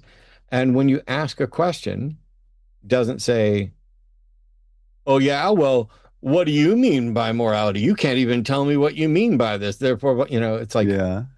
Let's imagine, this is kind of why I started this. This is one of the many reasons I started this current project of I know language and I know logic, which I guess I threw out the window for that one since I talked about what's actually in the Bible. Although I did do it as questions, like, does this appear anywhere other than Acts? Because I have a big problem with Acts, as some of you will see coming up. But to get the sort of conversation where it's not, it doesn't have to be adversarial if we're all in honest pursuit of the truth. Because if John finds the evidence that warrants believing in Jesus, I'm going to believe in Jesus. Absolutely. Yeah. We want to believe what's true. It, kind of sounds like John wanted to believe what's true too. I can appreciate that. I'm hearing weird background noise. From mine? I'm not sure. I think I might know what it is, but let's get on to this. We got some other callers here. Robert is calling from Hungary. Robert's a theist. Pronouns are he, him. As an atheist, what's an alternative for morality for Christianity? Hey, Robert, how are you? You're on with Matt and Ian. Hey, Matt. How are you? I'm all right. Fuck myself. Ian's probably better. Yeah, he seems to have a good day. Yeah. Yeah. But yeah, what's up? What do you want to talk about? Yeah, so my vote is what is the alternative for a moral um, for a moral ideology for society if you're an atheist to Christianity? Because I've been thinking about the failures of liberalism and especially uh, ultra liberalism, or what some call neoliberalism, how they abandoned moral teachings. There's the What? What are you famous talking line about? by Margaret Thatcher that there is no such thing as society, there are only individuals. When asked, have your policies benefited society? So I'm just wondering if what's your answer to that? Yeah. If you found any? Well, I mean, it's interesting that you single that out, but I think that most of the things that we appreciate about our societies draw their roots back directly to liberalism and the Enlightenment. That a lot of the things that I value, freedom, autonomy, these are not religious values. The value of something like freedom of religion is not a value that you're going to find within any religion. You know, values like saying that it's okay to get divorced or whatever, you're probably not going to find this in very many religions, or that, people should be basically equal in terms of their like rights, as assuming that they're like autonomous and capable. These aren't religious values, these are secular values. So I think that a lot of the things that I appreciate about society, well, I don't know, I think that these things draw their roots back to secular ethicists, people like Immanuel Kant. Yeah. But my problem is that when the tradition of liberalism was taken to its modern permutation by people like Mills, uh, who founded this idea of ultra-liberalism, where the only good, the true freedom was only the freedom of the market. So basically, it is kind of like an extreme form of anarchism, like all freedom is good, and it kind of abandoned the classical liberalism of the Enlightenment. It abandoned brotherhood, fraternity, it abandoned equality, and Yeah, just I mean, I think pursued that that's obviously wrong, unadulterated right? freedom. So, I mean, maybe But you could just stick what with is like the liberalism. counteracting force with liberalism to unending freedom of the person, the ego?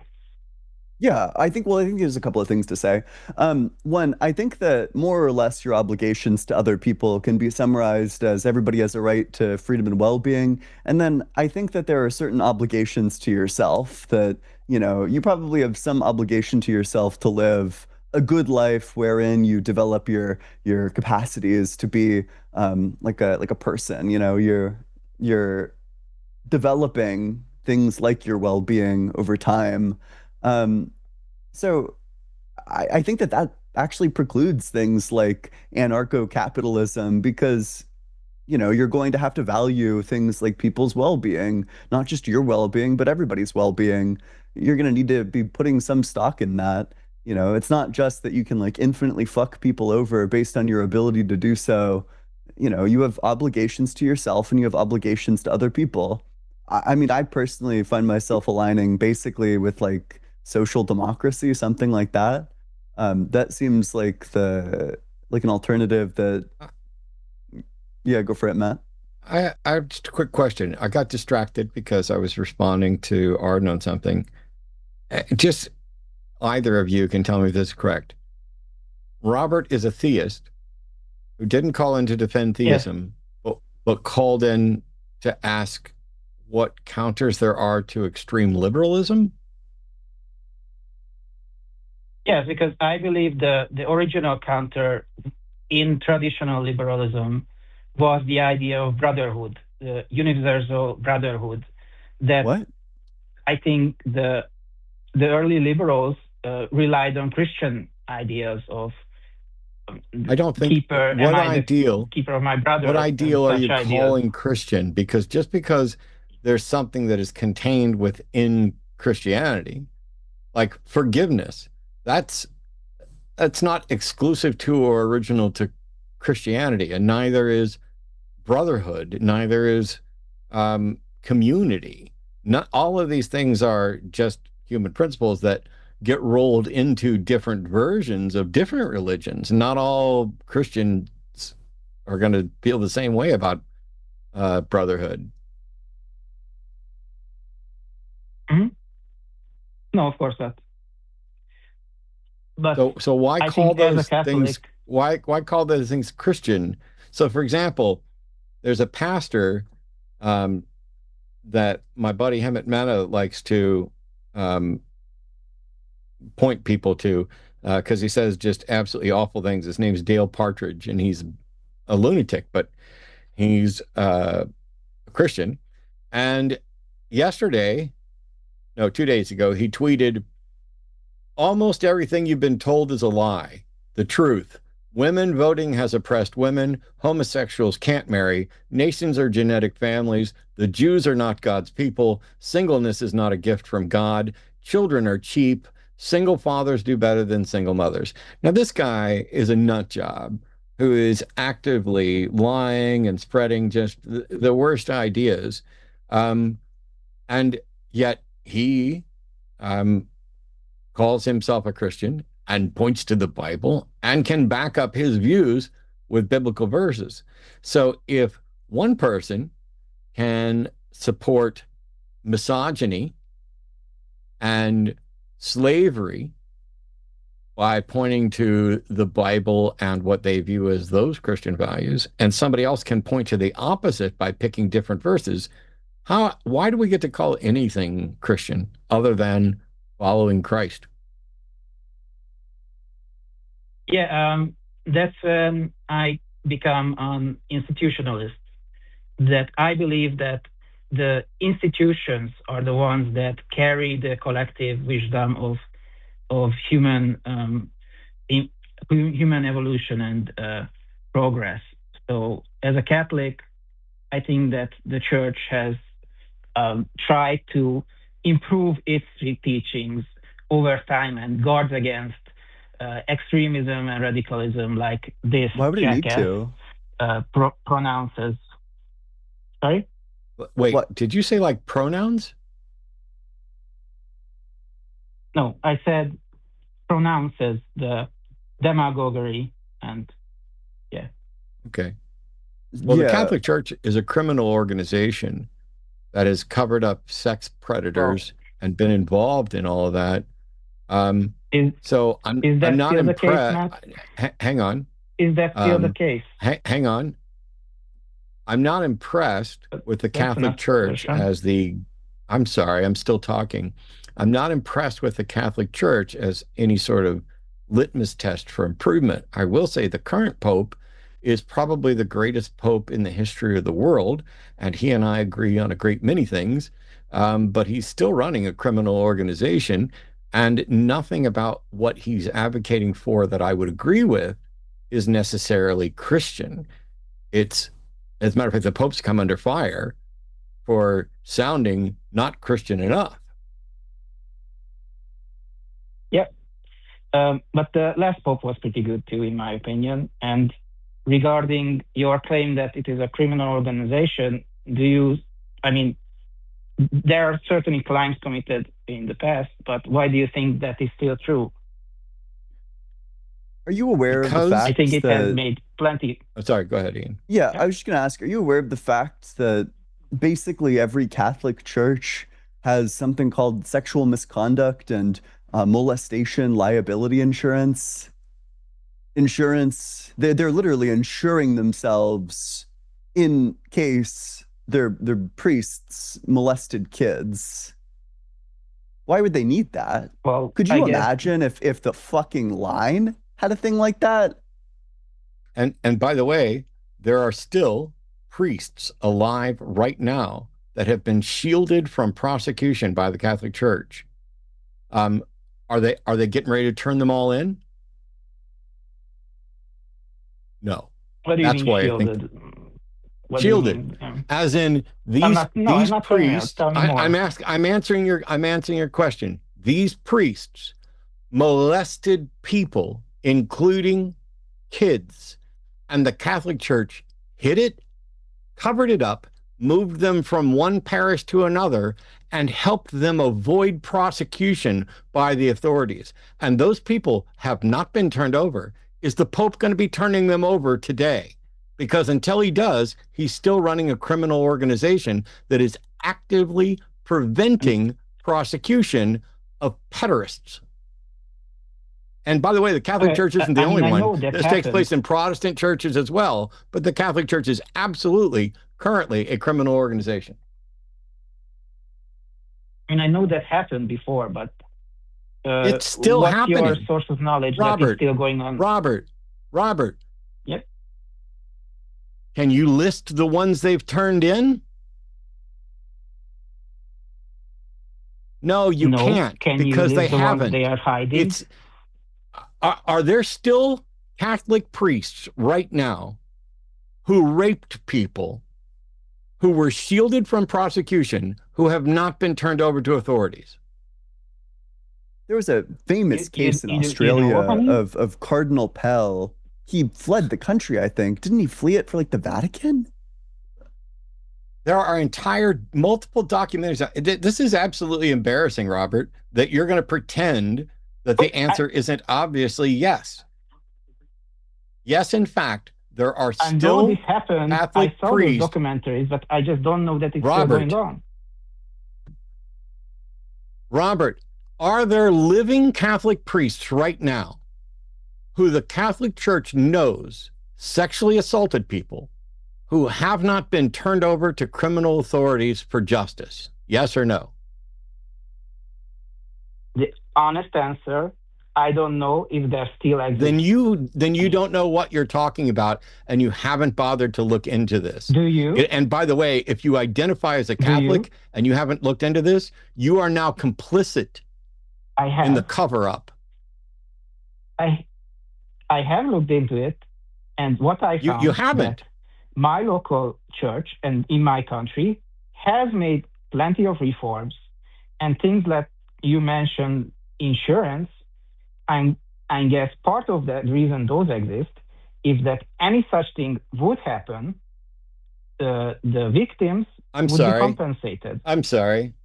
I don't tend to use AI, but I mean, when I do a Google search, it's the first thing that pops up. And so I said, are there Catholic priests who are still not prosecuted? I didn't even list what for. And AI said, yes, there are thousands of Catholic priests and clergy members identified in abuse cases who have never been criminally prosecuted. Many of these individuals remain free or live without oversight due to legal loopholes, statutes of limitation, and historical church practices that shield abusers. Key reasons why so many accused priests have avoided prosecution: statute of limitations, lack of direct evidence, parish shuffling, that's where the Catholic Church comes in, lack of universal credited accused lists. Then it links to a number of different organizations that chronicle and track these things. You haven't looked into it if you are this clueless. But you're making a different statement than your claim. That no, I'm not making a different statement. I'm saying that I asked you if there were still Catholic priests who have not gone to face penalties, turned over to the legal system. That's not what you asked. That's not what you stated before. You stated before. It is exactly what I stated before. Is the church still protecting these people? Yes. Not if they were all prosecuted. No. Okay, listen to me very carefully before I have to call you a name and break my zen. Is it true that there are priests who have not faced prosecution because the Catholic Church has not turned them over, yes or no?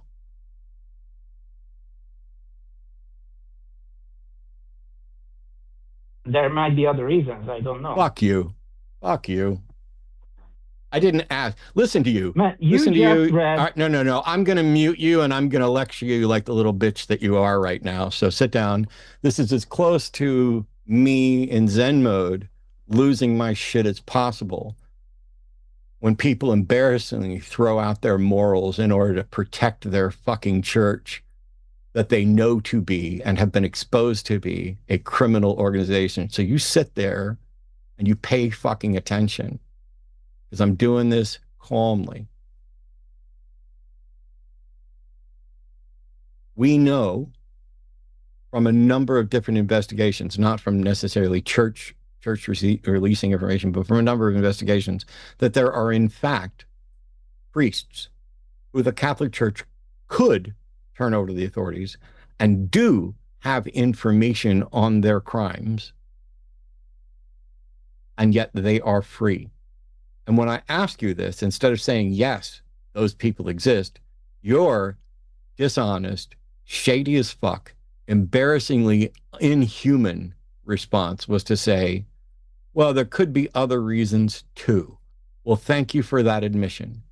Thank you for acknowledging that there could be other reasons too.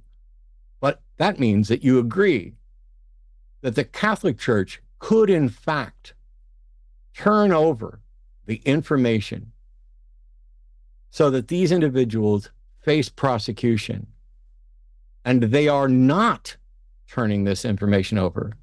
That is present tense. Right fucking now, the Pope could open those files, but he hasn't. That means he is still actively participating in a cover-up of a criminal activity.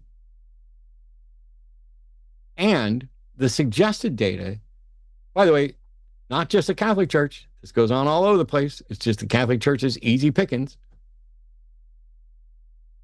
It is an ongoing criminal exercise to knowingly hold on to, withhold information that could result in justice for victims. It is an ongoing criminal act to hire lawyers to try to settle with victims so they keep their fucking mouth shut and do not speak ill of the Holy Roman Catholic Church. How dare you, Robert? How dare you fucking pretend that the objections raised against the criminal organization that you're a part of are somehow dishonest? Well, it could be other reasons too. Yes, it could be. And I'll bet you've spent not one fucking second or one fucking penny in your entire life looking into those other reasons or looking into how to actually go about finding justice for the victims. What the Catholic Church is doing to the victims of its sex abuse scandals is exactly what Trump and the Epstein class are doing to make sure that the victims of Epstein don't see justice, and the perpetrators. And you know what? It's all sex. It's all the base, garbage, vile, child abuse, sexual abuse. I'm not going to hang up on you. I'm going to let you come back and apologize and see if there's any way to save this conversation. And Ian might also have other things to say. But I promise you, despite my year of Zen, I am forever on the edge of absolutely ripping a hole in the universe at individuals who have allowed their defense of the institution to assault, metaphorically, the victims all over again. You can come back and apologize now for your dishonest arguing in defense of that criminal organization. I was not being dishonest. You just read by the AI. Now you're a liar. Um, I'm going to bow out for me, Ian. I'm going to bring him back. You can talk to him about this. You can talk to him about whatever you want. But for the sake of my Zen mode, um, this absolute fucking liar doesn't get to come back and pretend like he wasn't being dishonest. But okay. Robert, you're on with Ian, and don't ever talk to me again. Ian, did you hear Matt say, read up by the AI, that prosecutions were not possible in some cases? Ooh, sorry, I was muted. That's totally of, my bad. Wait, what'd you say? Yeah, did you hear the part where Matt read AI's answer that prosecutions were not possible in some cases because the deadline of prosecution? And when he cut into my answer before, I was trying to say that many cases, probably the church is not protecting them, but prosecution is no longer possible because of that. But why not? So let's All take I a wanted specific to say. example. Wait, let's take a, I don't know, I think his name is Cardinal Ricard in France. Yep. This person admitted to sexually abusing people, but because the statute of limitations had been lifted or had passed, nothing happened to him, and he was never removed from being a cardinal. Yeah. He admitted in Never heard of 2022 to him. abusing a 14-year-old girl, and he still has Yep. his title of cardinal. Yeah, that's unconscionable. He should have been removed from as a cardinal if what you're saying is true. But I'm just saying that it's not. He might be being protected by the church, but the reason he is not prosecuted is because the statutes ran out, not because the church is shielding him. I'm just trying to be logically consistent. What would you do if you found out that your friend abused like a 14-year-old girl? You think you'd still invite them to the function? You think you'd still like label them as your friend? Because I know what I'd do. No, as I said, no, he should be excommunicated. Mhm. I mean, Yeah. if Why doesn't the Catholic Church do that? There's like tons of cases like this. I don't know any of these cases. What I have learned is that abuse happened in the past. There were some reforms, and today there are lots of mechanisms that reporting and cover-ups can happen like it did before. That's my But they're opinion. still That's how happening. It's still institutions ongoing. evolve, improve, and stop. Sorry? It's still ongoing is the problem. It's still happening. And even with the ones that they know of, they're not doing anything. Well, do you mean the abuse is still going on or the protection of abusers? Well, for sure, the abuse is for sure still going on. I mean, you're literally shuffling around abusers. Like, what do you think's going to happen? They're going to stop? Like that would just be a statistical wonder. If these abusers that got shuffled from one diocese to the next, like stopped abusing, that would be incredible. But for sure, the cover-up is still going on. We can know that with certainty. I wonder, Ian. I'm not so certain. Okay, I'm going to mute Robert again real quick.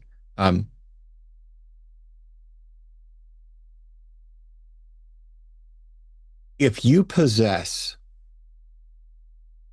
information that I committed a crime and you continue to refuse to release it, you are complicit in that crime.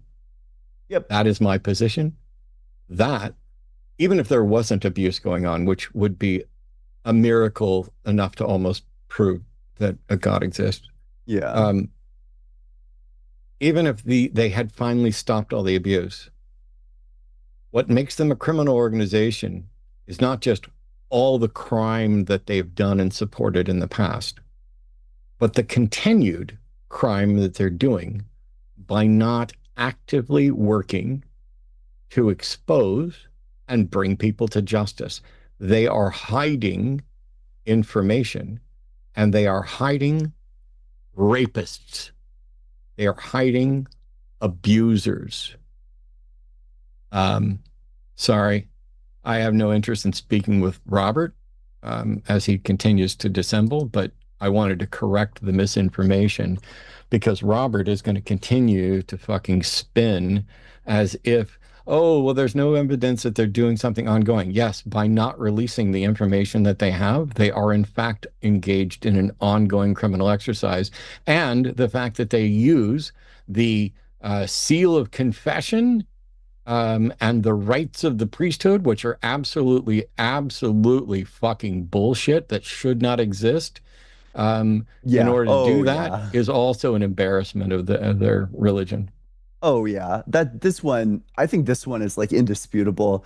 This is like one of the least defensible parts of Catholic doctrine. The idea that if you know somebody is like sexually abusing children, that they have like kids in their basement or something, and they confess this to you under the seal of confession, that you'll get excommunicated if you go to the police with that information, that's unconscionable. That's so crazy. Right, Robert? Wouldn't you agree with that? Well, I don't think they would be excommunicated. If there's an ongoing crime, a priest is obligated to stop it. If there's an admission of a past crime, the priest is not allowed to give annulment of the crime unless the abuser admits in public to the authorities what he's done. I think you might just be confused on your own religion then. No, if you confess something to the priest in confessional, they cannot do anything with that. They can give you advice during confessional. They can say, you should really stop doing that. You know, God would not like that. You won't enter into the kingdom of heaven. They can do stuff like that. They cannot tell people about this. They can't do it. Otherwise, they'll get excommunicated. I mean, the extreme of math theoretical of holding kidnapped children in your basement. I don't. I'm sorry, I muted Robert. Robert, don't even say my fucking name. I don't think you have the slightest clue how close you've come to absolutely busting my zen. Don't say my name. If you need to reference the Gospel of Matthew, just say the first gospel. I don't do well with liars, and I don't do well with child abusers, and I don't do well with people who are making excuses for abusing children. And the fact that you're sitting here now trying to go down the, oh, well, Catholic doctrine has this and they do this, as if the Catholic Church should in any way be considered imposing some kind of law or justice. Oh, it's okay. They confessed it, and then they got him to admit it. Oh, it's okay. You know, they changed. Oh, it's okay. Don't say my fucking name. He's unmuted. So the unknown person who keeps talking proposes that. Oh, I'm sorry. I'm not an unknown person.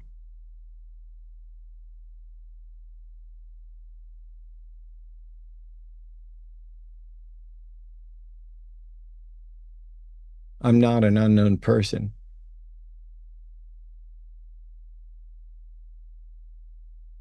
Are you able to continue carrying on a conversation without referencing and referring to me in any sense? I would highly recommend you do that.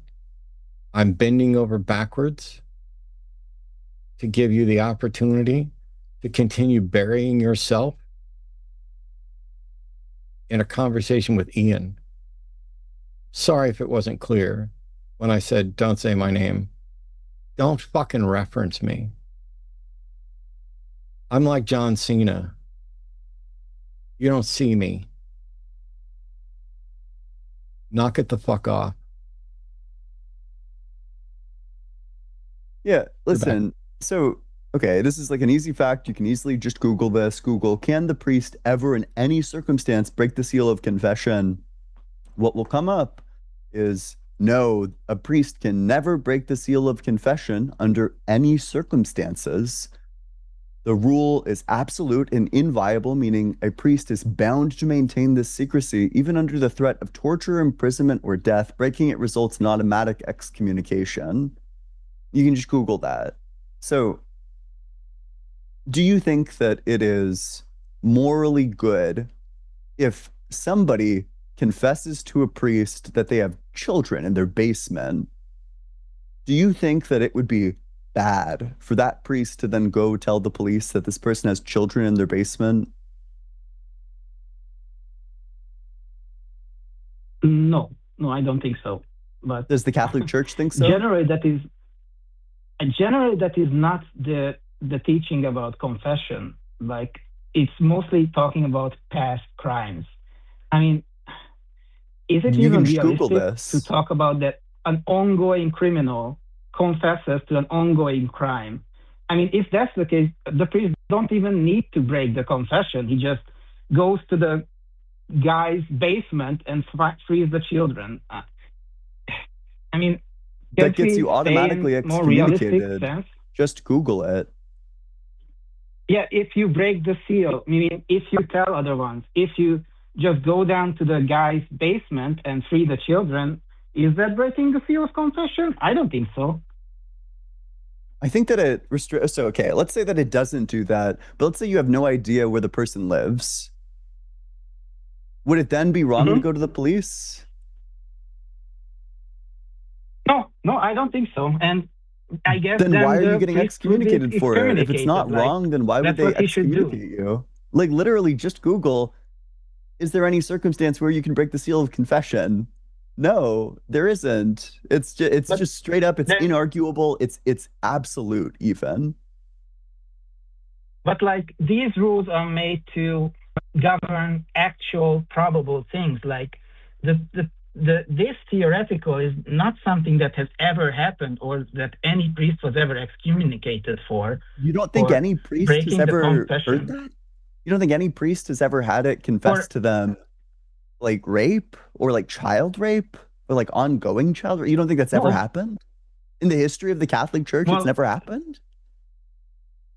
ongoing in that the perpetrator might do it again, but in the sense that they're kidnapped children in their basement, You don't and think it's ever happened? the police can bust in and free them right now. I mean, there's a difference, right? Because one thing can be stopped in the crime in process. The other one would have to be prosecuted, developed, and Has it ever the only happened? Is the evidence would be question. what has. Has it ever happened that somebody's been confessed to, that like a priest has been confessed to under the seal of confession? You don't think that's ever happened? That somebody's confessed to like, I don't know, having kidnapped people in their basement or like kidnapped children in their basement? You think it never happened in all of Catholic Church history? It's never happened. That they are holding children right now in their basement. I'm telling you this, Father. No, I don't think those words ever left someone's mouth. I mean, Okay. I that's take that kind of as like an wild. absurdity I if you mean, think that nobody has ever confessed that to a priest. it's kind of pointless, like, because the more realistic dilemma of someone confesses a past crime that they might probably commit again, that's more interesting. But so Right? here's a question. How would we know if anybody had ever confessed that? How would we know? The priest can't break the seal of confession. But the priest is supposed to pursue the sinner to not sin again. I mean, if Yeah, they someone can does this, the encourage priest you. doesn't just. Sorry? They can like counsel you, right? They can say, "Oh, shouldn't do that. You shouldn't do that." They can't go to the police and tell you or tell them what you told the priest. Yeah, but what they can do is counsel the guy and tell them that, if you ever if you keep, I don't know, being a high school teacher, you're going to sin again, and then your confession is null and void, and you are granted no reprieve because you have broken your promise to not sin again. Okay, do you think that they should be able to do more than that, though? Like, to me, in my mind, you should be able to go to the police with this information. If somebody confesses to doing and continuing to do like a serious crime, you should for sure be able to go to the police. But the Catholic Church doesn't think so. Well, the logical argument there is that if you have enough evidence to put this person away, then I would say yes, you should. But if he only confesses like, then why would I they have get sinned excommunicated this. for doing that? Sorry? Why would they get excommunicated for doing that then? Well, I don't know. Maybe they wouldn't. I don't know many cases Okay. that they were. Okay, well then this is just you not being familiar enough with your own religion. You can just Google this. You know, what happens if you break the seal of confession? Are there any exceptions? There are no exceptions to it. Maybe they would make an exception. I mean, if the priest goes to the police and manages to have the guy arrested and Okay, and being listen, Robert, this is just you. You can say this. This is just you not knowing your own doctrine. Anyone can Google, can you ever break the seal of confession under any circumstances? No, it's instant excommunication. Instant excommunication. I don't know. If you don't know your own doctrine, that's yeah, sure. fine. But I mean, like, come on, you know, that's.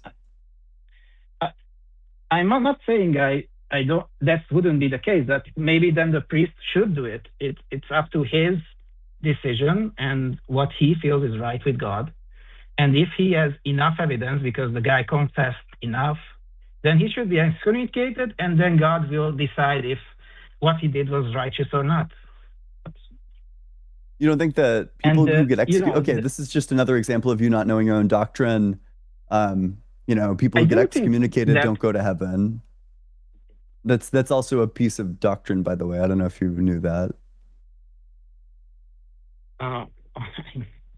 The Catholic Church does not know who goes to heaven. He has general rules who are more likely, but absolutely they do not have knowledge of what God will decide when somebody goes to heaven. And okay, yeah, this is the again. Individual priest. Okay, is there something that you want to talk about that's like unrelated to Catholicism? Because it's very clear to me that you just don't even know your own doctrine. It's kind of pointless to even engage because all it is thus far is just like me telling you about your own doctrine. So do you, is there something like non-Catholic related that you want to talk about? Yeah, I wanted to ask the original question that, you know, atheism is just the denial of the existence of God, right? So what's kind of the moral system that hold back the excesses of ultra-liberalism and unregulated How about freedom? one that says that slavery is bad? How about that? You know, how about that's like a pretty unique feature about atheism that isn't present in Christian ethics. You know, there's never a condemnation by God of slavery. Yeah, and that's not what I'm kind of looking for. I'm looking for an ideology that says what is virtuous, what you should do, how you should live your life, a moral framework. Like about virtue ethics. I hear maybe you know, some if you people want what's themselves virtuous, humanists, but about virtue ethics. What? If what you want is virtuous, try virtue ethics. Yeah, what's that? It's where you hold the what you ought be as virtuous, that there's like some set of virtues, you know, like justice, wisdom, temperance, courage, and that you just ought be that. And what's that? What does that entail? What is that? Does it have you act rules? virtuously. Does it have? And what determines what is virtuous? It's circumstantial. Virtue just refers to the disposition to do the right thing in the right circumstance. So, for example, justice just refers to treating like cases alike. So you pick out certain morally relevant features in virtue of acting at all. You're going to need your freedom and well-being. But in order to remain consistent, in order to treat like cases alike, be just, you know, that is You need to just give these rights to everyone. To give rights to everyone, but what rights should be included? Like, what The is there a rights to freedom and guideline that well-being. helps people decide, or is it just some kind of innate morality that humans have? Yeah, the right to freedom and well-being is the right that everyone has. You know, the right that got violated by The the right to freedom. Catholic priests. Yeah. Yeah, but so who determines what rights people should have, or Yeah, what's what going to be necessary determines in order to take any self-harm? action at all? It's going to be laws of logic that determine these rights. The fact that I'm an agent and that in order to be an agent and pursue any goal at all, I would need my own right to freedom and well-being. Otherwise, I can't achieve any goal. And if me being an agent means that I have that right, then every agent must have that right, if indeed I'm treating like cases alike. Okay, but so what? I watched a video recently, and what would like a CEO of a company, a mega corporation, what would encourage him, in your worldview, to give Encourage fair him. wages to laborers in China? Are you asking like why ought he? Yeah, in your moral framework, if he applies to it, what would encourage him to give fair wages to laborers in China or India? The fact that he's violating their right to well-being, the fact that paying people like pennies a day leads to, you know, a substantially lower well-being than you have. You're claiming a right to have a specific level of well-being by being some CEO, and the way that you're achieving this is by paying people starvation wages that leave them with substantially lower well-being. So you both think that agents have a right to, you know, basically no well-being and also a lot of well-being, which is a contradiction. So you'd be contradicting yourself. No, I'm just saying that if someone was a CEO, in Yeah, I your just moral answered this framework, question. what would I literally just what answered would this they be? question. Why would they? Why would Sorry, when I speak and you start, I can't hear you. So why would they be encouraged to give people fair wages if they would say, well, if I don't hire them at this rate, someone else they would be unemployed, or Yeah, because everyone they has would a be paid right by to someone else. well-being. Yeah, okay. So the explanation is this. Everyone has a Yeah. right to well-being. If you're claiming a certain level of well-being for yourself in virtue of doing the action, well, that needs to be universalizable with the action. So if your action leaves everybody else with substantially reduced well-being or leaves certain people with substantially reduced well-being, well, that's untenable. You'd be Well, it's contradicting not yourself. reduced well-being. Is it reduced well-being when you pay them something? I mean, it's an increase in well-being. You're claiming a certain level of well-being for yourself. You're saying that you ought to have this like high, rich, ultra wealthy CEO level of well-being. And then meanwhile, you know, the people who you're paying pennies a day have like no well-being. You're saying that they don't have a right to that level of well-being. So you think it would be unethical in your worldview because you as a CEO claim a high wage and you don't give the same level of wage to everyone? No, that's not the Is that critique. the It's just that rule? you've Sorry. substantially reduced the well-being of other people, that your action requires these people to have basically no well-being. That if the core function of the company, if the core function of the economic system is to leave some people with tremendous well-being and some people with none, that's not sustainable and it's not acceptable either. You know, even though the CEO might have a higher wage and the CEO might have, you know, substantial well-being, the well-being of the employees shouldn't be too far off. And that doesn't mean that they need to get paid the same wage. It just means that they can't get paid catastrophically different wages. You know, I don't think that my boss's well-being is much better than my well-being.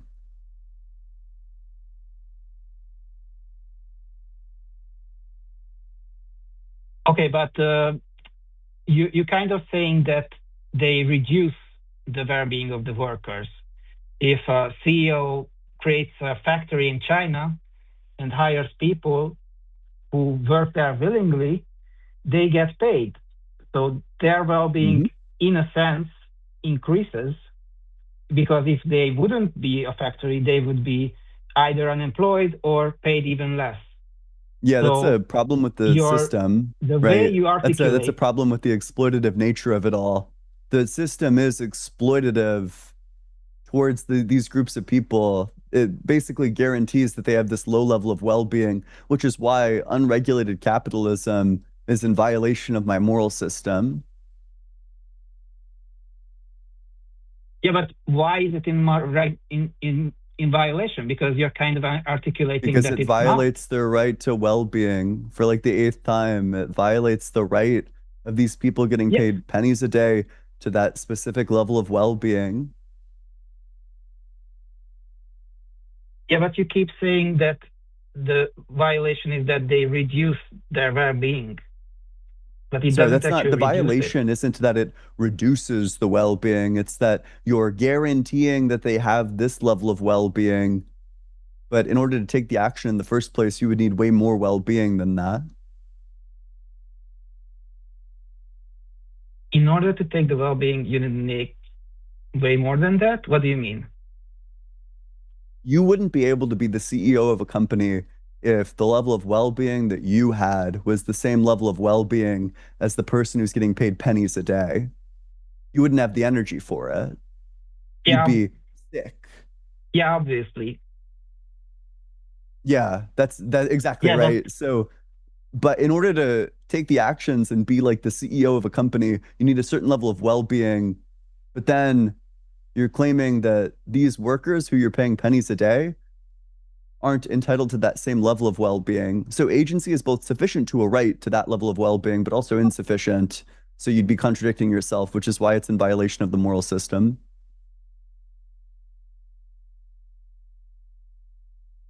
It's insufficient well-being, and you have a duty to provide sufficient well-being. You need to be able to universalize the level of well-being that's required for the action. If in order to take the action, it would require a certain amount of well-being on your behalf.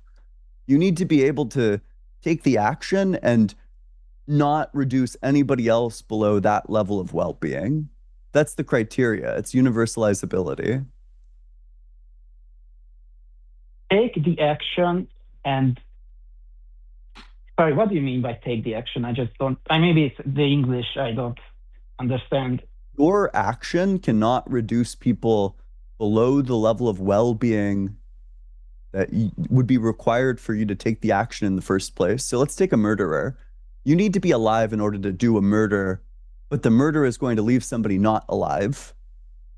So that's contradictory, because you'd be both claiming the right to murder people while also leaving them.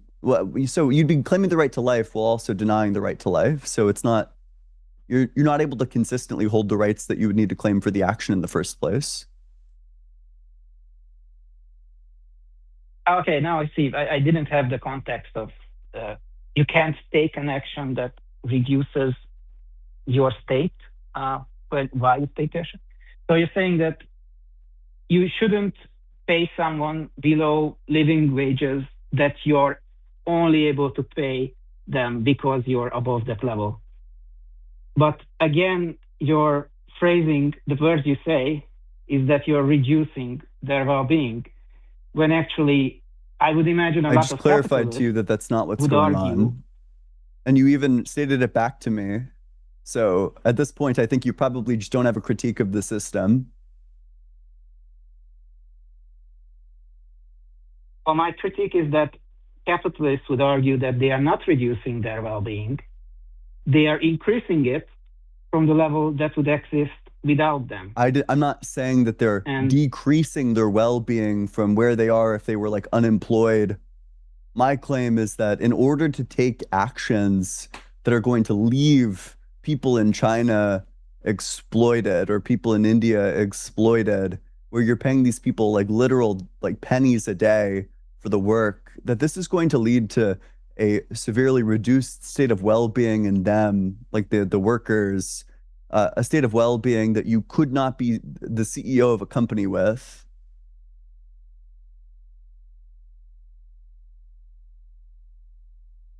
So you're saying that it's in your framework, you cannot pay people wages that would lead them to be at a level that you would be unable to exist as a CEO. Yeah, basically. Because there has to be some kind of reciprocity, or Kind of. It depends what you mean by that, but maybe. Because I just find this idea confusing, because obviously there are huge differences in wages, and paying wages to someone in China that would be below minimum wage in America would be a very good job. They would live comfortably. So it's so relevant. That's So not relative. the contradiction. Probably the way that we want to frame the question about like what's an acceptable wage to pay is like, okay, if you were paid this wage, would you still be able to be CEO? No. If you were paid pennies a day, you'd be starving to death. You wouldn't be able to be a CEO.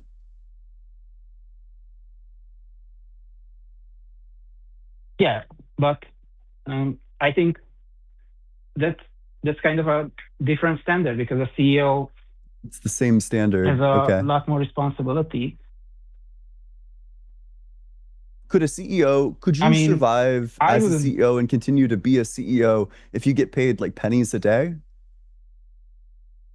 If you eat like 600 No, but calories a day, I would. yeah, exactly, right. So there'd be a contradiction. So that's why it would be impermissible for you as a CEO to pay people in like China and India pennies a day, because if you were to do that, if that's the level of well-being that you existed at, then you couldn't take the action in the first place that reduces people to that level of well-being. Or sorry, you don't like the word reduce. We can say like guarantees that they're going to have that level of well-being.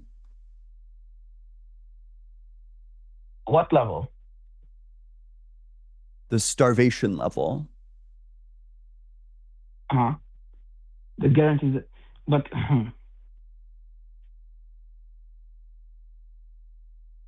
yeah.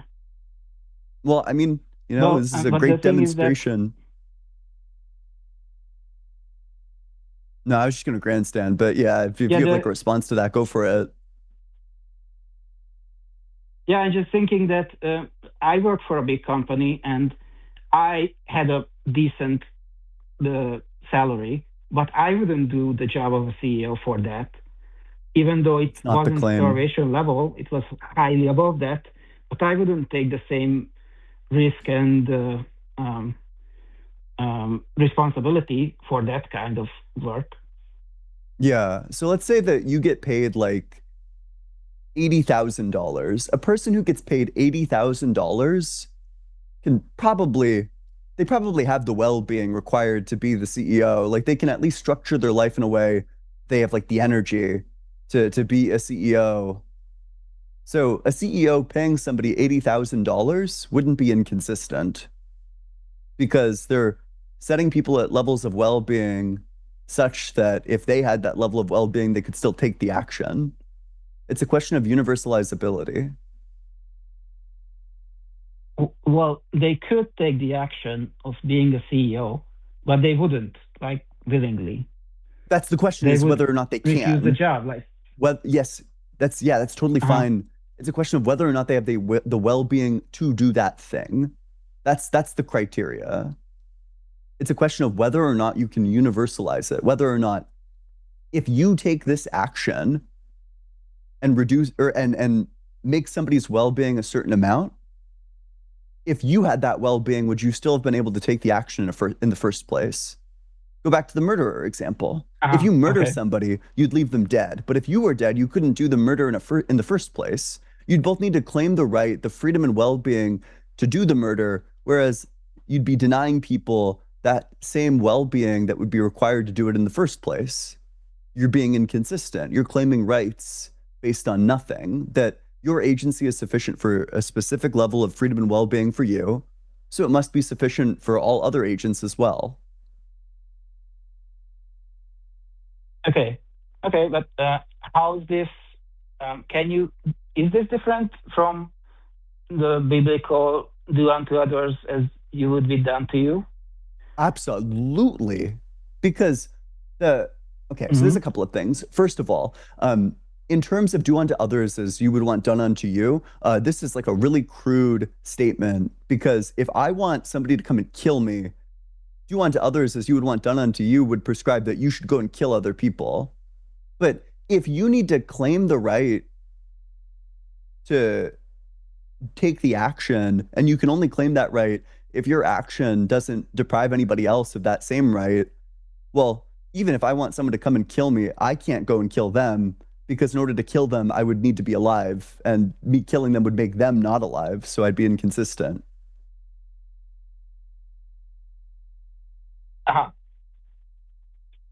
Okay. And that's why secular ethics are so much better than Christian ethics. Yeah, and your moral framework is superior because it covers more cases where people are obligated to act morally. I think so. I think that's one of the features of it. Yeah. I also think that it's grounded in something real. And, that's kind of the other important feature of it.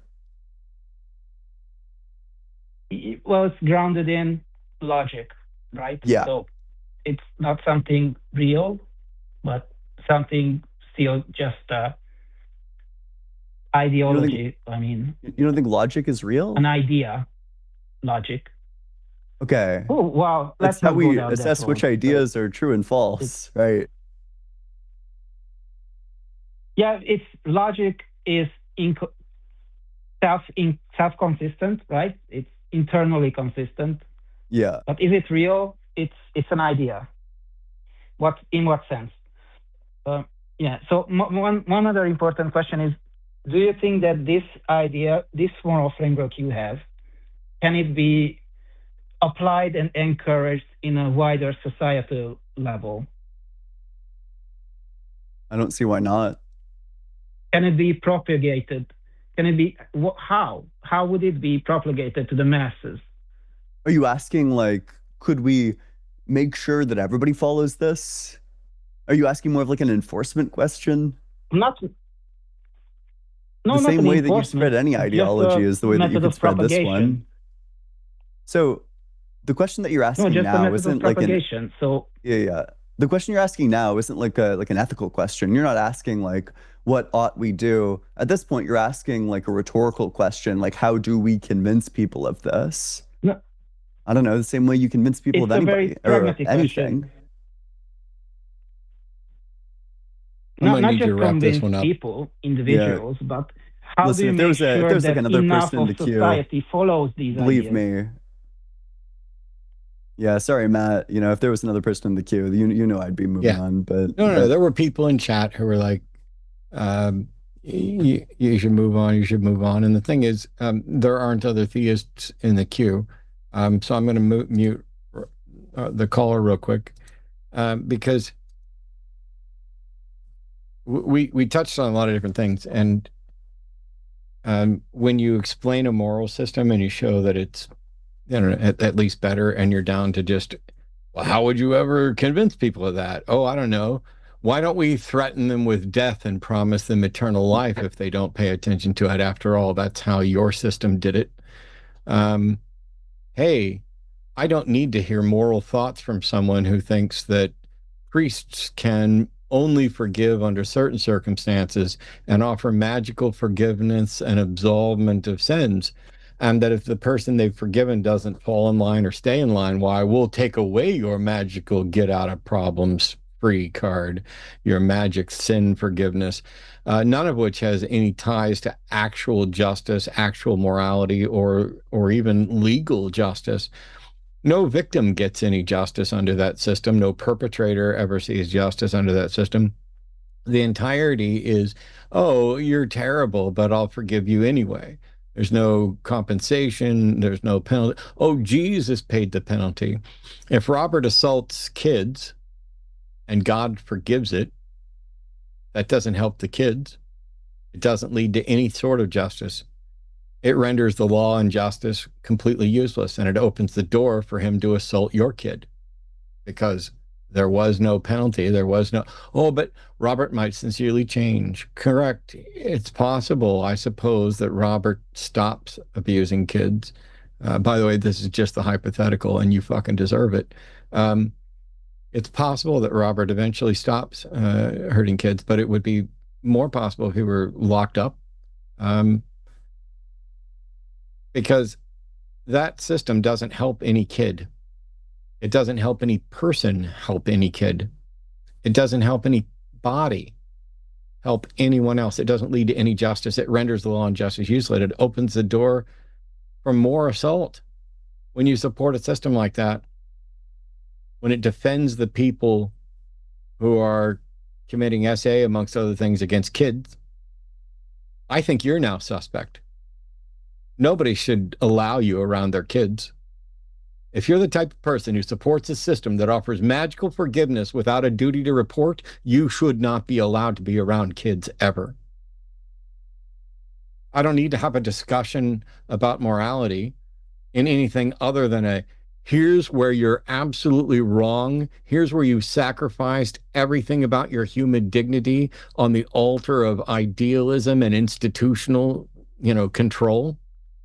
Here's where you have sacrificed anything that could possibly be viewed as good. You don't need to, you're not eligible or qualified to have a thoughtful discussion about morals and grounding and enforcement and convincing. You're advocating for a system where you actively lie to yourself with excuses of what may or may not be happening. And you sacrifice the duty to report, which I would argue is the most moral action anyone could take. We can debate what sort of penalties might be imposed. We can debate what kind of limitations, but the duty to report is the bare minimum action. And you're supporting an organization that denies a duty to report and claims that their duty is to not report. Their duty is to keep this stuff a secret. Why? Because protecting the church, protecting the institution, protecting the very thing you came in to defend is more important than protecting children. It's more important than protecting the innocent. It's more important than allowing victims to see justice. It's more important than human dignity. This wasn't just a long conversation with someone confused about morality. It was a great example of exactly how religions poison your brain, how they can get you to sacrifice every aspect of dignity, how you're so confused about the basics of morality. Yeah. That you'll be like, well, it might not be the only reason. I guess maybe there might be priests diddling somebody somewhere, but there's good reasons not for them not to report. No, there's not. There is no good moral reason for anyone who receives a confession or finds out either through a confession or reports and investigation. There is no good reason for anybody to hide that information. It is immoral. It is almost certainly criminal in most jurisdictions. And the Catholic Church, along with many others, is an active, persistent criminal organization. And you should be absolutely embarrassed to have spent so much time defending a lack of a duty to report. I hope, Robert, that you learned something from Ian about how to ground, I don't know, any morality. Because no matter where you end up, you have got to get out of and stop supporting the one that's going to make you look like you're a kitty diddler that just hasn't been caught yet. Goodbye, sir. Yeah.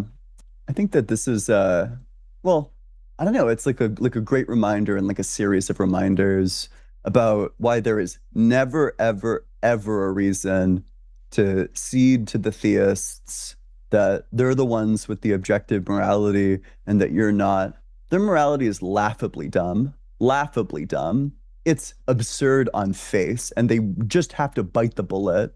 When you lay out your moral system to them, they can have no critiques of it. It's a good, robust moral system. Their moral system thinks that you shouldn't report pedophiles. They think that you should defend it, that, the Catholic Church is infallible. It's what, so what if they shuffled around? Like they will bite the craziest bullets. I don't know. There's never, ever, ever a reason to cede ethics to the theists, and I hope no atheist thinks that you have to do that to be an atheist or that you should do that to be an atheist. Their morality is laughable, and you should laugh at it. There's one caller left that I wasn't going to take, and we only have like a couple of minutes left, but Ben's calling in with some evidence of Catholic abuse in Boston. Ben, I appreciate you calling in. I don't know how much good it'll do, but I'll give you a minute or so to hit that. Well, that's fine. It'll only take that. In the year 2000, a investigative team from Boston Globe called Spotlight got confirmation on 70 priests. That's the documentary we were talking about. I'm sorry? That's the documentary we were talking about earlier. Oh, I'm sorry. I was listening, during the show, but yeah, it's a whole movie called Spotlight. Yeah, that is correct. I actually get the Boston Globe, so I was reading that while it was going on in the year 2000. The caller would have looked at that and said, "Oh yeah, he knows they did stuff in the past. He wants to know what's ongoing." And I'm like, the cover of that is still ongoing. Oh, I see. Oh man, that's stupid. Yeah. I mean, the whole thing was. He didn't object to the fact that they used to be. I mean, that should have been the point that I tried to drive home. Oh, so you're fine with the notion the Catholic Church used to be a criminal organization, but they're not. They got better. How bizarre that he's defending them when they, to whatever extent they did or didn't get better. But it's like, oh yeah, this organization that is the holy representative of Almighty God was a criminal organization right up until, Spotlight exposed stuff. And then they got better. And the wild thing was Cardinal Law at the time knew all about it, and he got promoted after it came out. Yeah, it just seems like one of the things you would do if you were like an all good God. You'd say, yeah, my church, in my church, thou shalt not rape kids. And if you find out that somebody did rape kids, thou shalt turn them in. Like, it just seems like foundational. I don't know. Thou shalt not wear mixed fabrics or eat shellfish. But if you happen to diddle kids, why, we should hide you. Yeah. She had to do the old shuffle. Got to do the old priest shuffle. I appreciate you calling. We got to head out. We've run out of time, but thanks so much. And it's a great documentary. I recommend people go take a look at it. Spotlight. It's a docudrama, I think, is probably the right category for Spotlight, but it's a film about that. Hey, thanks everybody for tuning in, and thanks to Ian for hanging out with me today. Thanks to the wonderful and talented Arden Hart, who's over there producing this show after, laying on her ass and doing nothing for a month. I'm going to get beat later for that, but I love her to pieces, and she's doing great. And her mic's not working, so she can't say anything really without it causing a problem. And I took advantage of that. But oh my gosh, am I glad to have her back. We're glad to have all of you back. Stay tuned. Is it Calling It Now or Cuz I Wanna that's coming up next? I don't know. Go watch it.